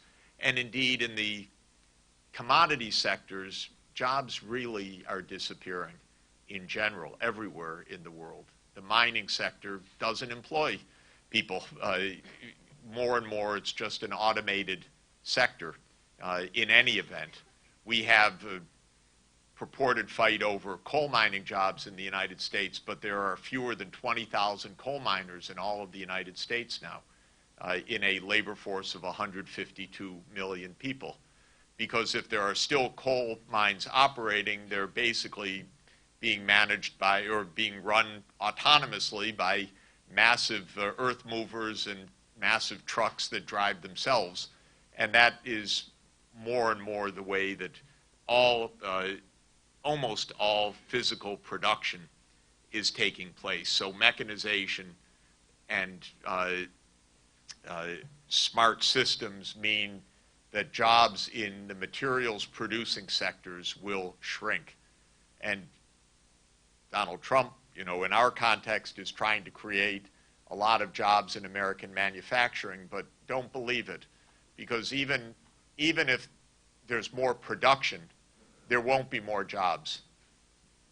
Because the whole manufacturing industry is becoming more and more automated, smarter and smarter robots.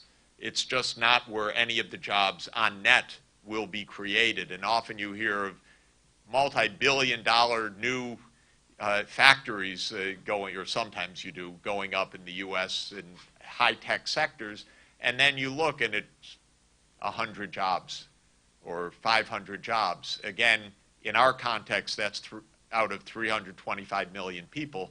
It just doesn't create the kind of employment. So I believe that the employment future in this country will be increasingly in the service sector, and that the Caribbean will be increasingly an urban-based society. This is the natural process of development, and I would expect, I'm making up numbers, so don't take them too seriously, but it would be reasonable that 3/4 of the population would be living in urban areas by 2050, for example. And that would be rather normal, and most of those jobs, almost all of them, will be service economy jobs. And so that raises the questions of what does that mean? Well, the most basic thing it means, and every speaker has said it so far, is that quality of education will be the number one, number two, and number three determinants of future economic development. There's just nothing, the service economy depends on literate, numerate, healthy young people.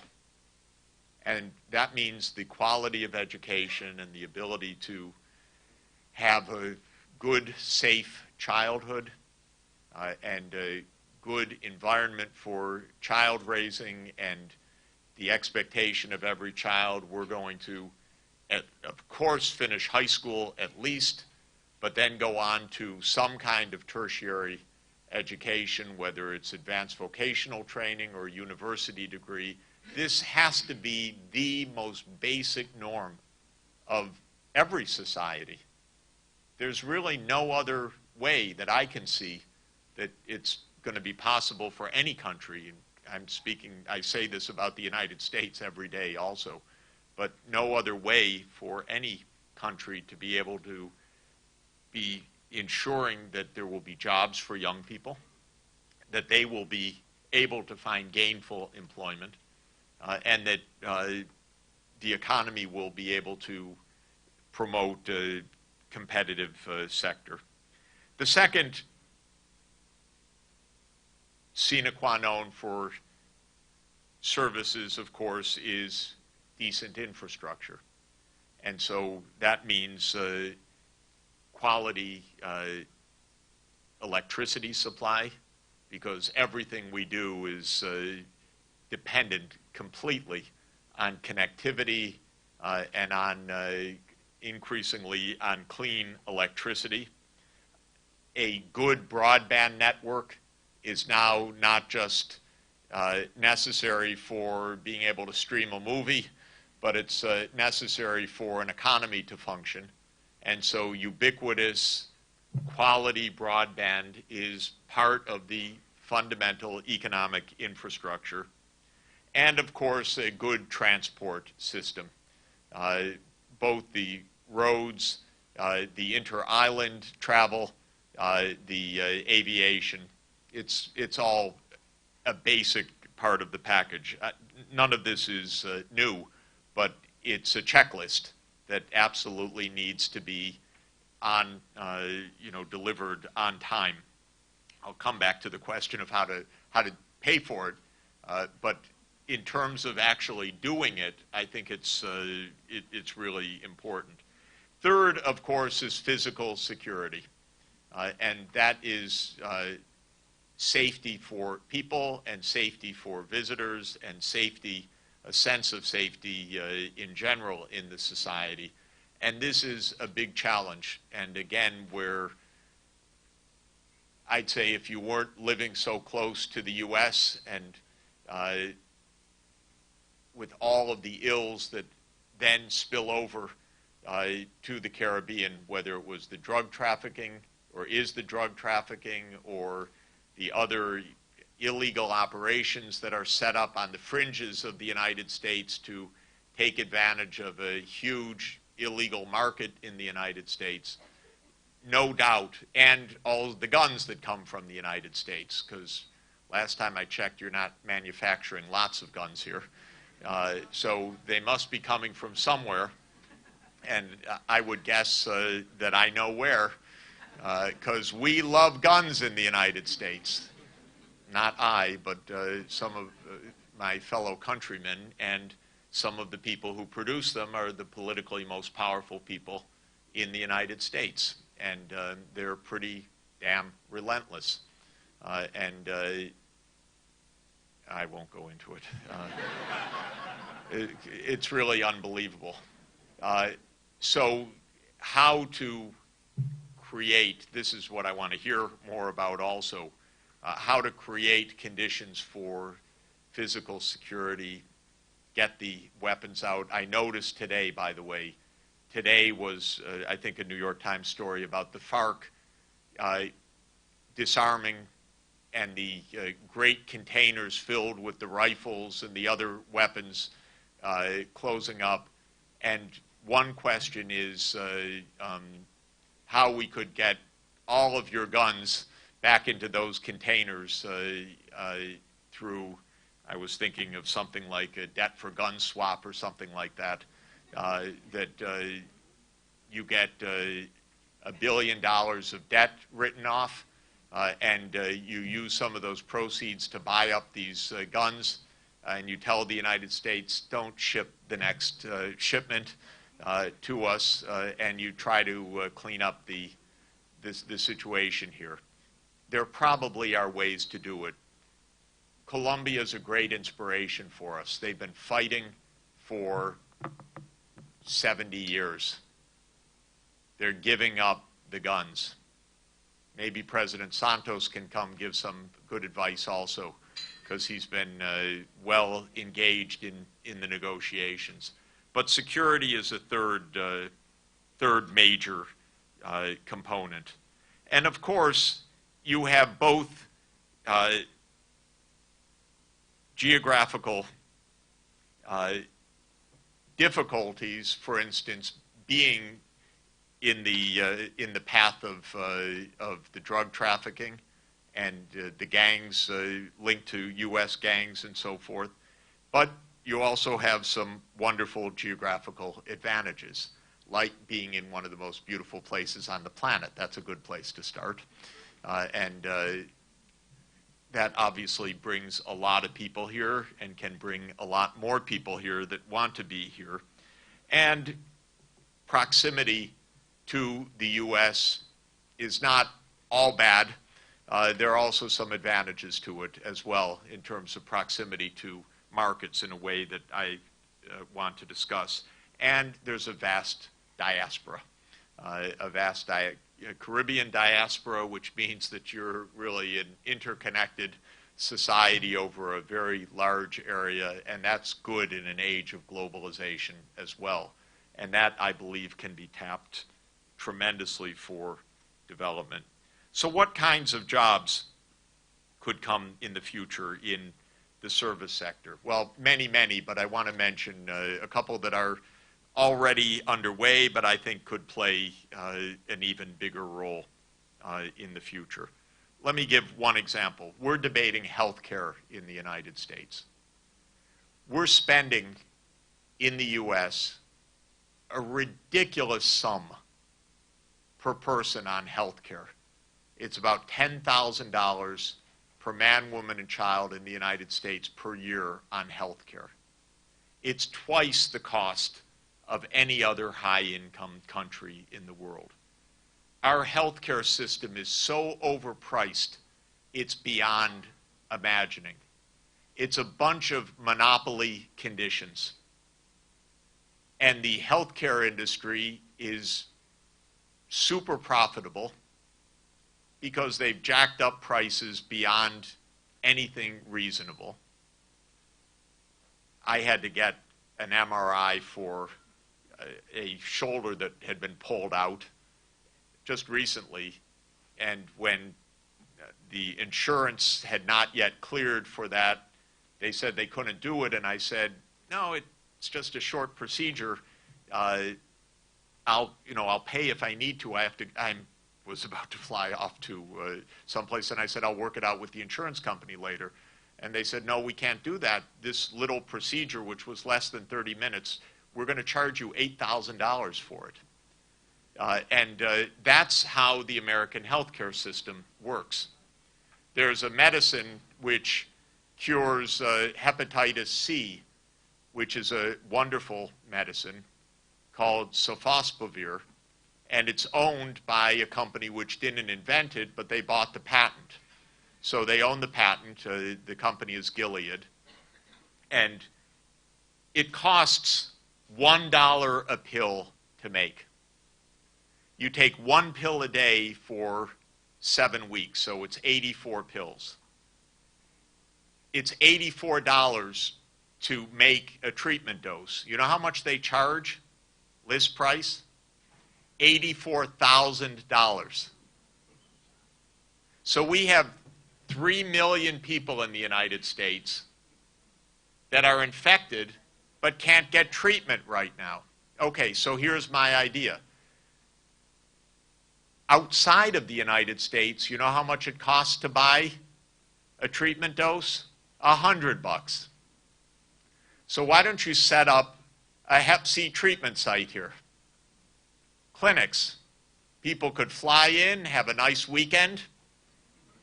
Actually, they'd spend 7 weeks, get cured, and they would save a fortune, an absolute fortune, all within international law completely, all within international trade rules.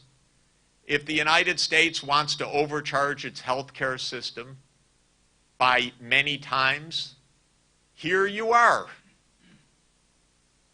So it's sometimes called medical tourism, but I wouldn't call it that exactly. I would just call it medical treatment for 300 million people that pay too much in their own country and who would like a nice place to come, get their treatment, and enjoy themselves. And the point I'm making is that, to my mind, is not outlandish. That, to my mind, is just normal business opportunity. Of course, you need to train professionals who can help with that, but it would also be foreign capital coming in. Doesn't have to be U.S. capital by any means. It can be from any country. Could be Chinese clinics, it could be French clinics, it could be any clinics. But you could offer services at much, much lower cost on a short plane ride from the United States on a large scale. you would help us drive down our health care costs too. But I do think that that's the kind of service industry, global, competitive, tapping into a $20 trillion market that can create a lot of good jobs in the future. Consider the university sector. I don't really want to tell you, but I will, that my university, Columbia University, room and board for 1 year, I think it's, I may not be completely up to date, I'm on sabbatical, but I think it's $60,000. That's a little pricey, more maybe 70. Somebody have a kid there? Well, UWI could provide a high quality 4-year degree at a tiny fraction of that, and should. And that's not only good education, that's actually a market as well. And as you know, the market for higher education is a worldwide, globalized market now.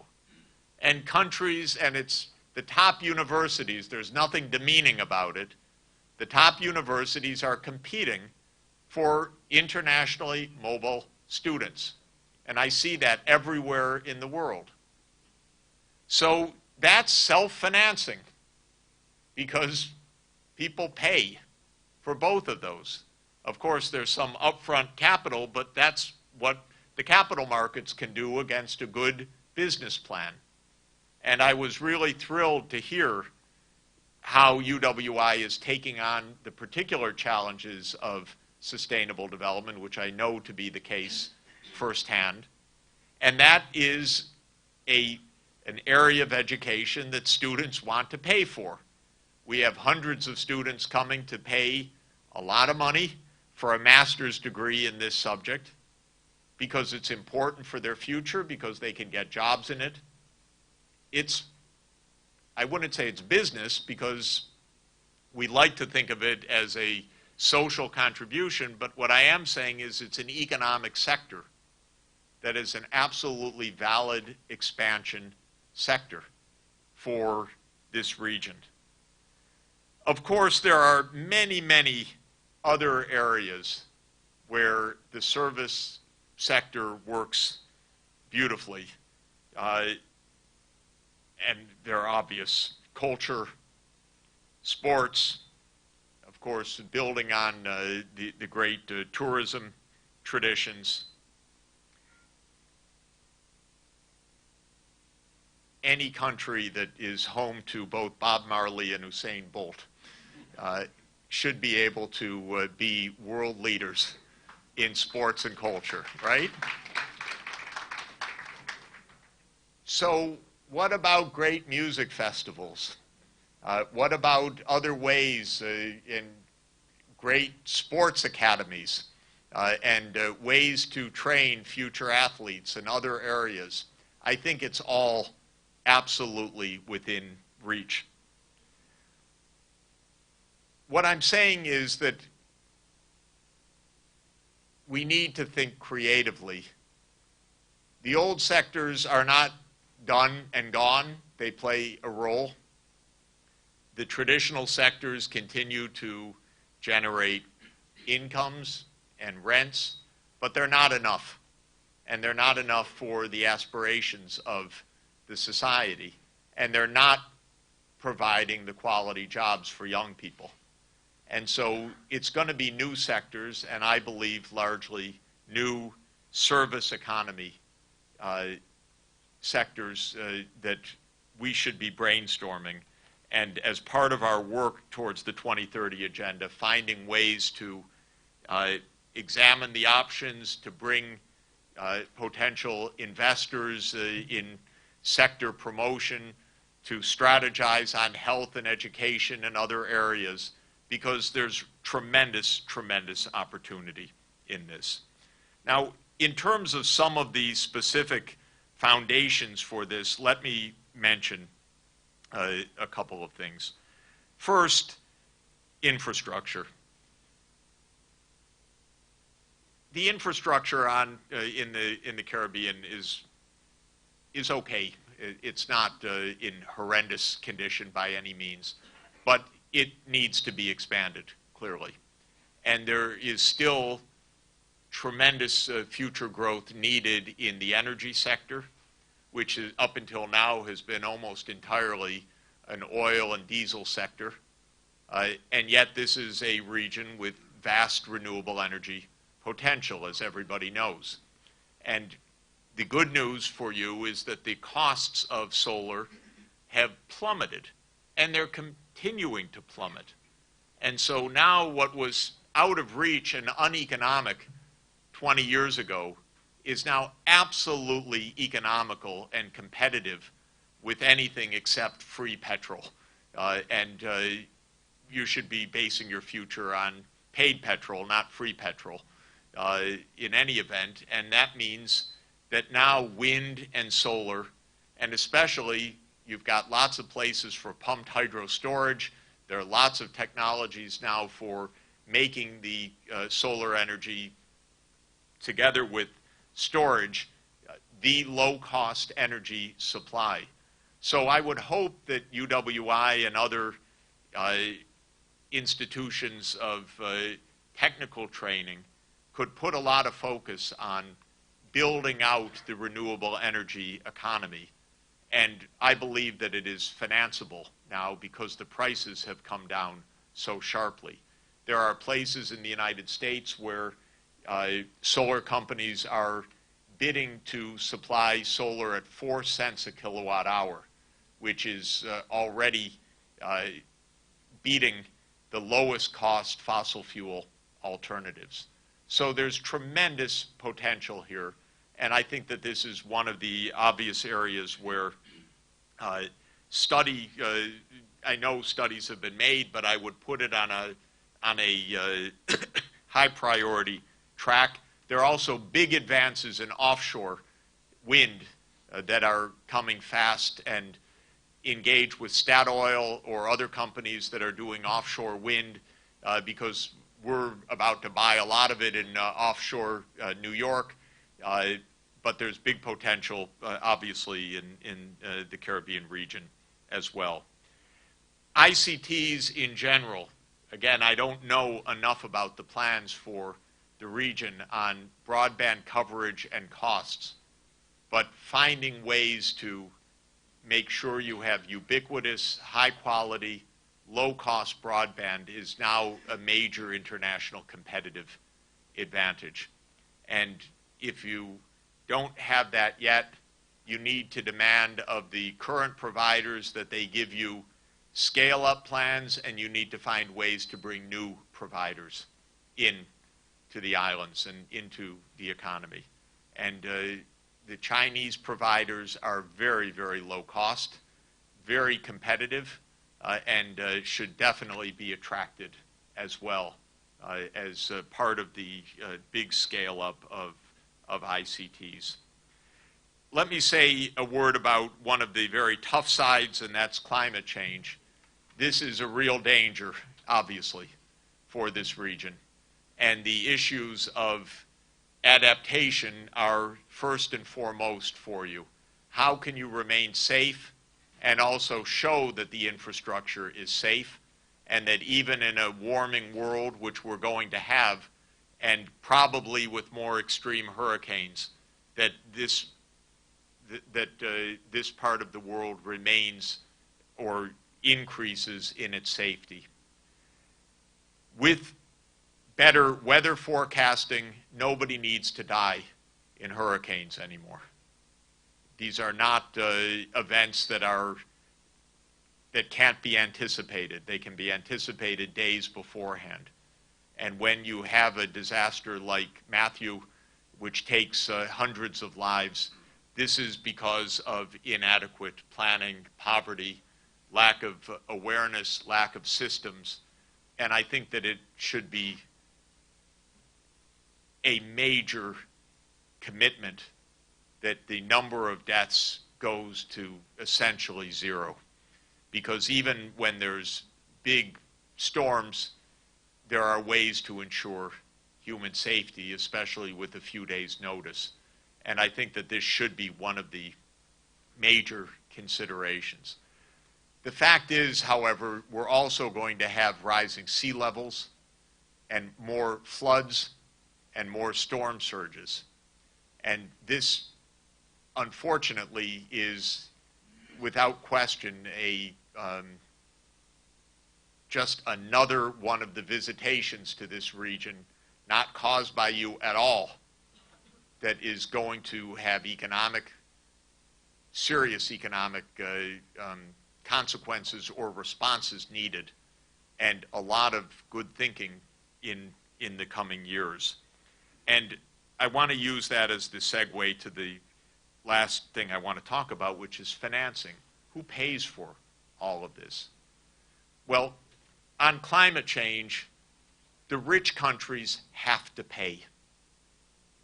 They cause the problem. They're causing damages. They're going to have to pay, Donald Trump notwithstanding. And we're going to have to make a big fuss about that, really a big fuss about that. Because the current arrangements are completely unacceptable. And the current arrangements are, well, good luck. Why are you looking at us? Say the rich countries. And even when they negotiated the Paris Climate Agreement, there's a section called Losses and Damages, in which the governments took cognizance of the fact that because the climate's changing, there will be human-induced losses and damages. But the rich countries put in the clause as one of their conditions, this will not be considered as compensation for damages caused by our previous emissions. I don't want to stop there. We do need climate justice, and we don't have it yet.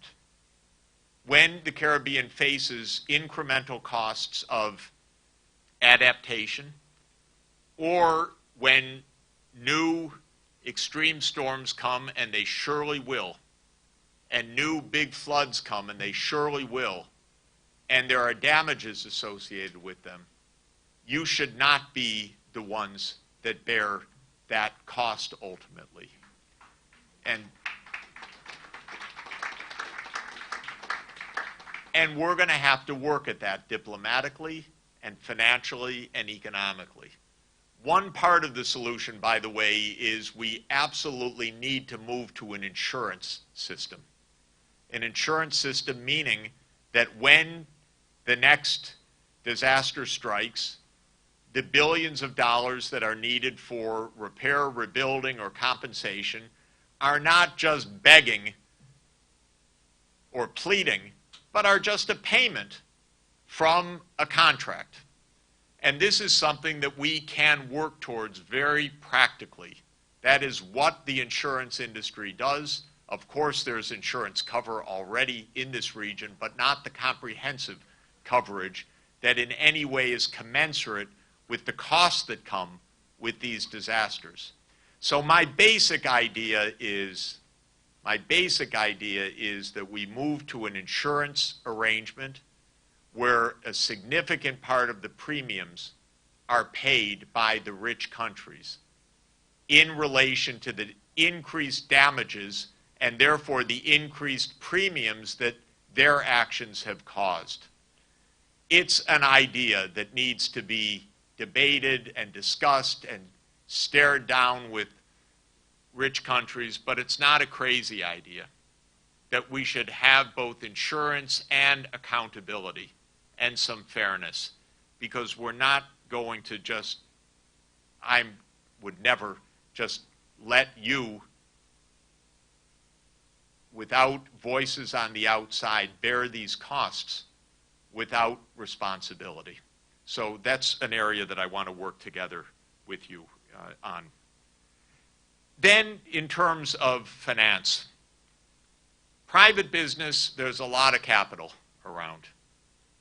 Of course, you have to show the feasibility of the financing, an effort to expand medical services for international patients, an effort to expand the education system, or other areas, require business plans by your entrepreneurs or foreign entrepreneurs, and government saying we're supporting the infrastructure around that. But I believe that there's ample private capital to be found for a lot of those activities because there's a tremendous amount of arbitrage available. But there's also more official financing available. And I do want to make a plug for China in this regard, because China is the world's largest bilateral financier of infrastructure. I know you've had some issues. When you negotiate, be careful. Yeah? Also, establish diplomatic relations. First of all, I should say that again. Establish diplomatic relations with the People's Republic of China throughout the region, in my humble opinion, because that is sensible when the People's Republic of China is first the world's largest economy, second, the world's largest trading partner, and third, the world's largest financier of infrastructure. Take a trip to Beijing. It's useful. Good. I just was there last week, 2 weeks ago, for the One Belt, One Road Summit, or I guess it was about a month ago now. And President Xi Jinping gathered dozens of world leaders to talk about the world's largest single infrastructure project. And this is extremely important and extremely relevant for this region as well, because China's a huge saver, and they're investing heavily abroad in infrastructure and in low interest, long-term financing for infrastructure.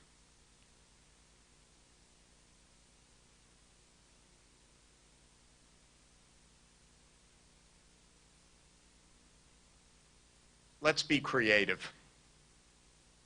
There's a short period of time. You have strong political leadership.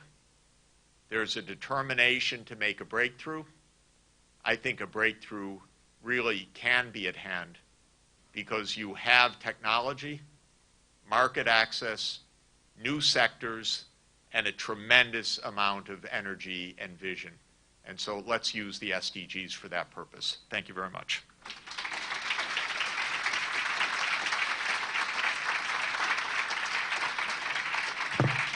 Thank you very, very much, Professor Sachs.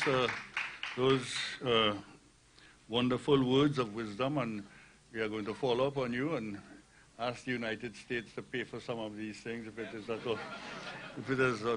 all possible. Yeah. Sure.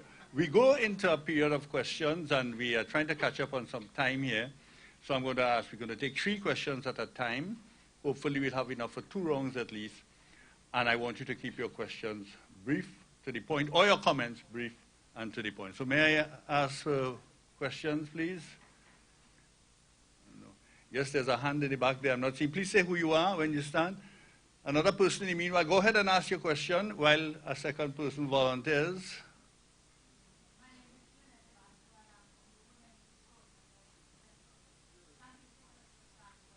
Could we have a mic to the young lady in the...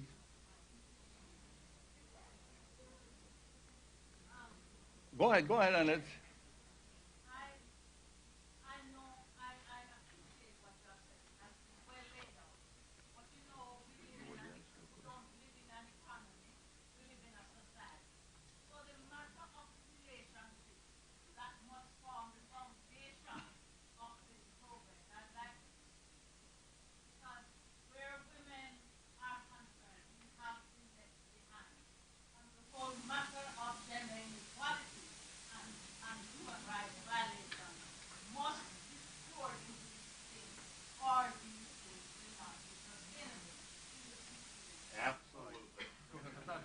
There's another question in the meanwhile. No other question.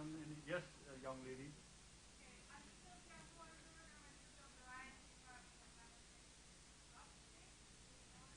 Is there a mic, perhaps?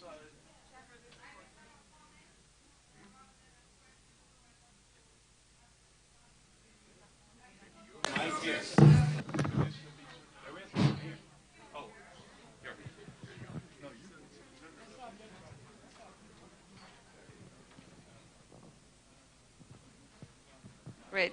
Thank you.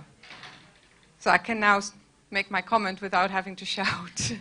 Sylvia Cohenberg at UWI Mona, Department of Language, Linguistics and Philosophy. You told us that progress requires investment in the future, makes sense. And you named the quality of education as the number 1, number 2, and number 3 determinant of our future success. I want to marry that point with something that PVC Luz Longworth called for this morning, and that is for us to turn UWI into an activist, interventionist institution. We have a situation in Jamaica where a majority of children who enter the educational system are systematically disadvantaged. These children are marginalized in our English-speaking schools on the basis that their home language is an English-based Creole. This situation is largely responsible for failing educational outcomes. And without intervention, it will continue to hinder our future growth. And the situation is not unique to Jamaica either. It's widespread across the region.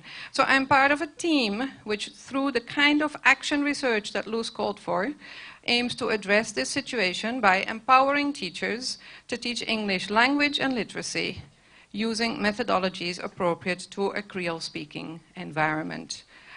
So I'd love to invite the relevant stakeholders to attend our presentation this afternoon in panel number 1. Thank you.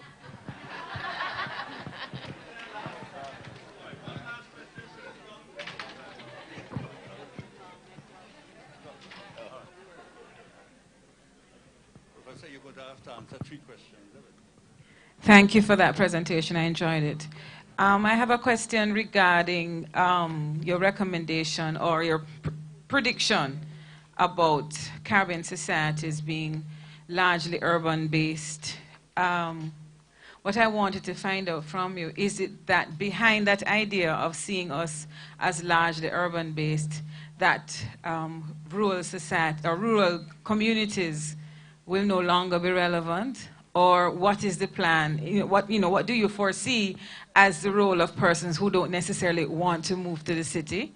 And also, and combined to that, how do we then manage things like spatial balance? Because we can't all live in cities. That's the bottom line. Thank you.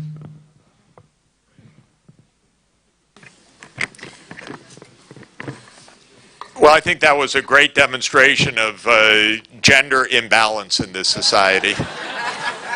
The men are terrified to speak, so, and the women have the strongest points to make. So I'm very appreciative of that. Of course, we need strong leaders, men and women, and that means boys and girls from the very start, feeling empowered and knowing that they are going to be the leaders when they grow up. And I would emphasize again the role of the whole life cycle of from earliest childhood onward as being crucial to this story. We know biologically more and more that even what happens during pregnancy, of course, affects the whole life course. What happens from the earliest days of after birth and infancy matters. And we know now more and more that education starts at birth, of course, and how parents talk to their infants, and then even in developing cognitive capacities for very young children. And so I got a call on the way here from a colleague in New York to hold a conference on behalf of our mayor's proposal to start. We had kindergarten, and then he introduced universal pre-K, Mayor de Blasio, a couple of years ago. That was his main campaign promise, was that you should start a year before kindergarten. Now he wants to start for 3-year-olds and 4-year-olds, that this should be universally available for all children in New York City. And I think that this is, and so I was discussing with my colleague the evidence base for this and so forth, and it's quite overwhelming, very powerful. So the early childhood development is extremely important. Universal access of kids to a safe, learning environment from age 3 or 4 is really something that every society should be aspiring to. And making sure that every girl and every boy knows that, of course, they're going to finish at least a high school education and more is something that I think should be a normal part of their lives. On the question of the language of instruction, I'm really thankful for that. I first was not aware of the importance of that issue here, but I can tell you in many other places where we've worked, of course, it won't surprise you to know it's been crucial.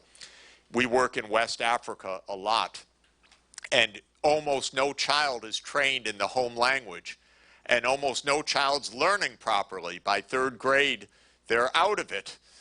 They haven't understood what's happening because the teacher's speaking a national language or even a regional language, but the local language is not the language.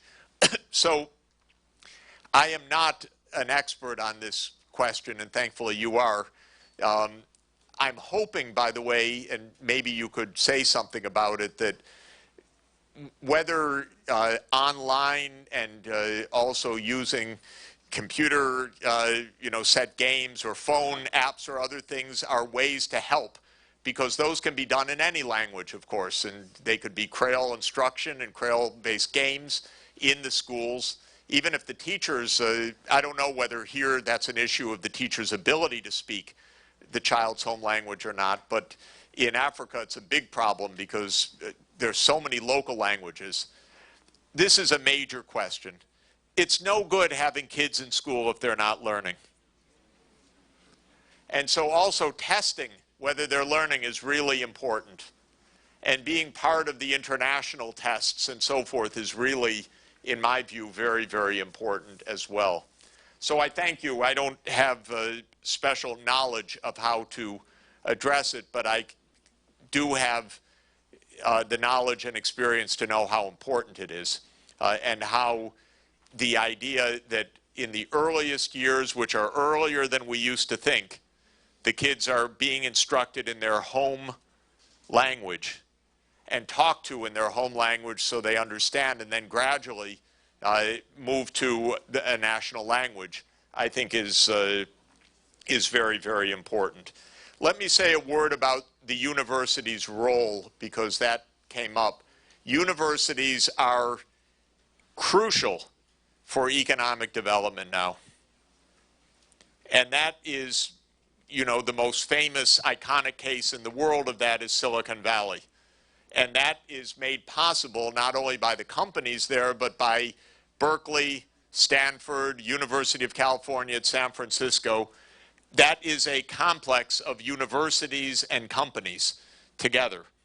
And that is very, very important for development. So there are more than 40 million people in the Caribbean. That's lots of campuses needed. That should support lots and lots of campuses of quality higher education, of engineering schools, and so forth. So please, students will pay for that. And not only students from within the region, but international students as well. So build up the higher education base and free it to do unusual things, to be business incubators, to create, have professors creating businesses and other things, so that you're really getting a lot of the move from the expertise into the economy in new enterprises as well. And of course, I think the university and business and government should be partnering on major studies all the time. What is the future of international health services in this economy? What is the future of renewable energy in this economy? How could higher education be expanded in this economy? How could we be teaching in local language? Any of these is a great white paper. In other words, a policy document that goes into the best evidence, that looks at what can be done, that is really present. But that is a tremendous project for government and university and leading businesses to work on together. So we don't do that in the United States, by the way, at all right now. Government doesn't think, obviously. So we're trying now to see whether we can do it with anarchy and tweets. But I don't recommend the example. A government that thinks, and it's quite clear that your government thinks a lot and thinks hard, is really important, but I would say the university has a huge role to play in helping to do formalized studies on these major areas, commissioned by government, that can really give the serious look. And don't go to international consultants for this. They're expensive.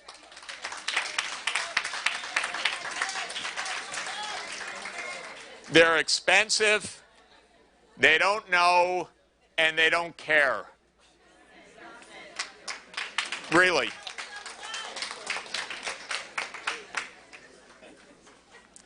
And that will enable you to do 10 times more studies, because they charge 10 times too much. Finally, on the question of rural and urban development, if you look at almost every high-income country in the world, it's roughly 80-20, urban-rural.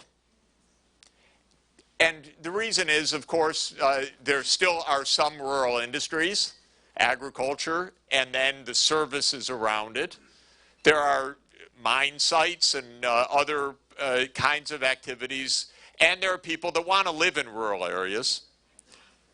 But by and large, from an economic point of view, rural areas are tough economically, except for land-based activities, because most economic activities require face-to-face concentrated activities. And therefore, most economic activities are competitive in an urban environment where people are more or less crowded together.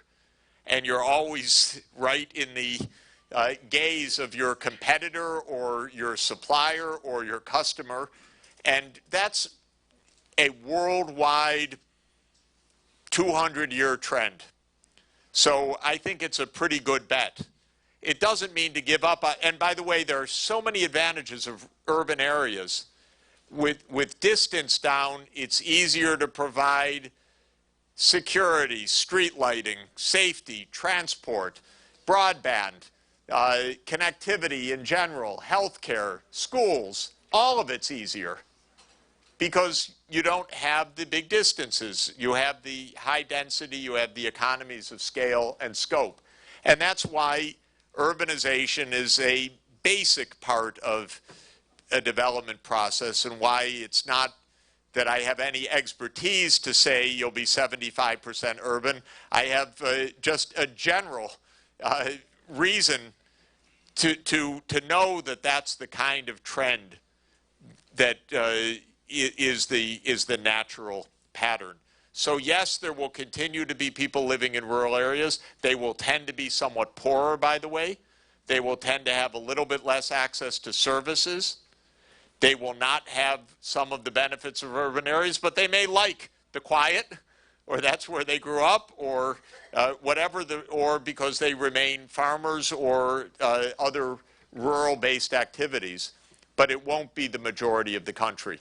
And then the question is, what to do about that? Well, one obvious point to do about that is urban design and planning, which is a skill that is not easy and is very important. And don't make your cities look like, I mean, what you don't want is to live in traffic jams for the next century. And so with a little bit of strategy on transportation, it's avoidable. And you don't want an automobile-based city. And almost surely, in the next 30 years, transport's going to be electric vehicles. It's not going to be internal combustion engines. So don't build a lot of gas stations, because there are not going to be needs for gas stations, but there will be needs for charging stations. So thinking ahead of what the infrastructure will look like, what the size of the population will be, how the environment can be managed, how water supply can be managed, how coastlines can be managed, how waste can be recycled is all part of sophisticated urban planning. And a good, strong urban planning department will be extremely important. Thank you very much, Professor Sachs. I think we're going to have to stop the questioning now because we're running out of time. We're running behind time now. And I am going to, there are a few little things that we must do before we end this session as well. Is Mr. Charles Young, is he around? Mr. Charles Young. Mr. Charles Young, who's a student at the Faculty of Law, will present a token of appreciation to Professor Jeffrey Sachs. Oh, sorry.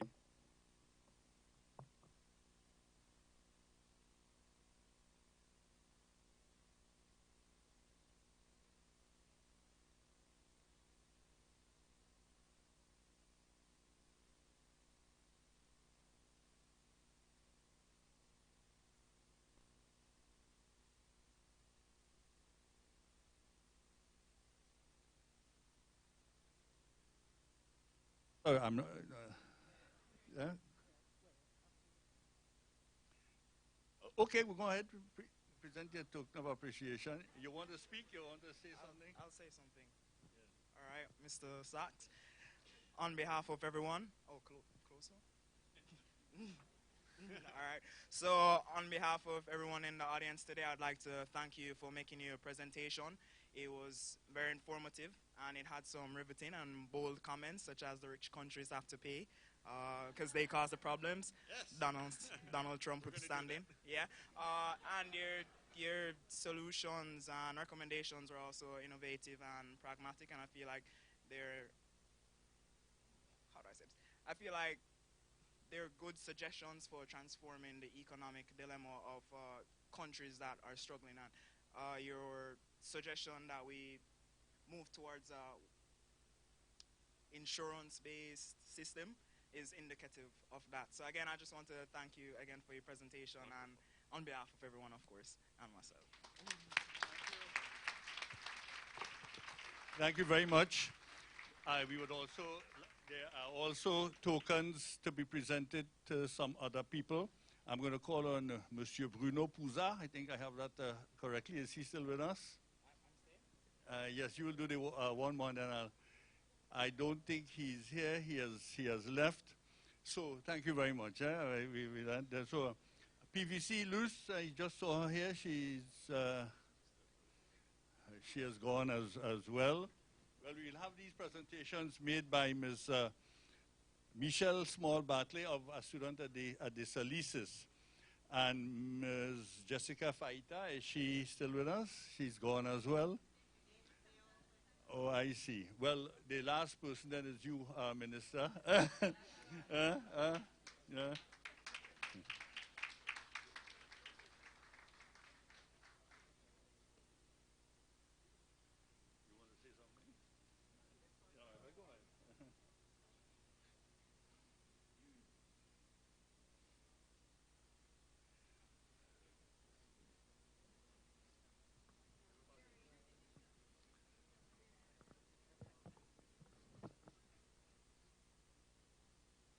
Thank you very much, Michelle. Thanks very much, Minister. Thank you very much, Professor Sachs. Before we go, just some housekeeping announcements. There's a private lunch, which will be at the Neil and Massey room, which I think is at the left of me here, outside as you go outside. And the participants who are invited, they know who they are, I think, but they are ministers, diplomats, ambassadors, and specially invited guests. So you will go to lunch on that room. The rest of us will go to lunch at the Faculty of Law, and there's a bus waiting downstairs to take us there directly. May I ask that you try to be back by about 1:45 so that we can get back on track? Yes. Well, to the various sessions. You go to your various sessions because there's now going to be multiple sessions, and you will get to them by...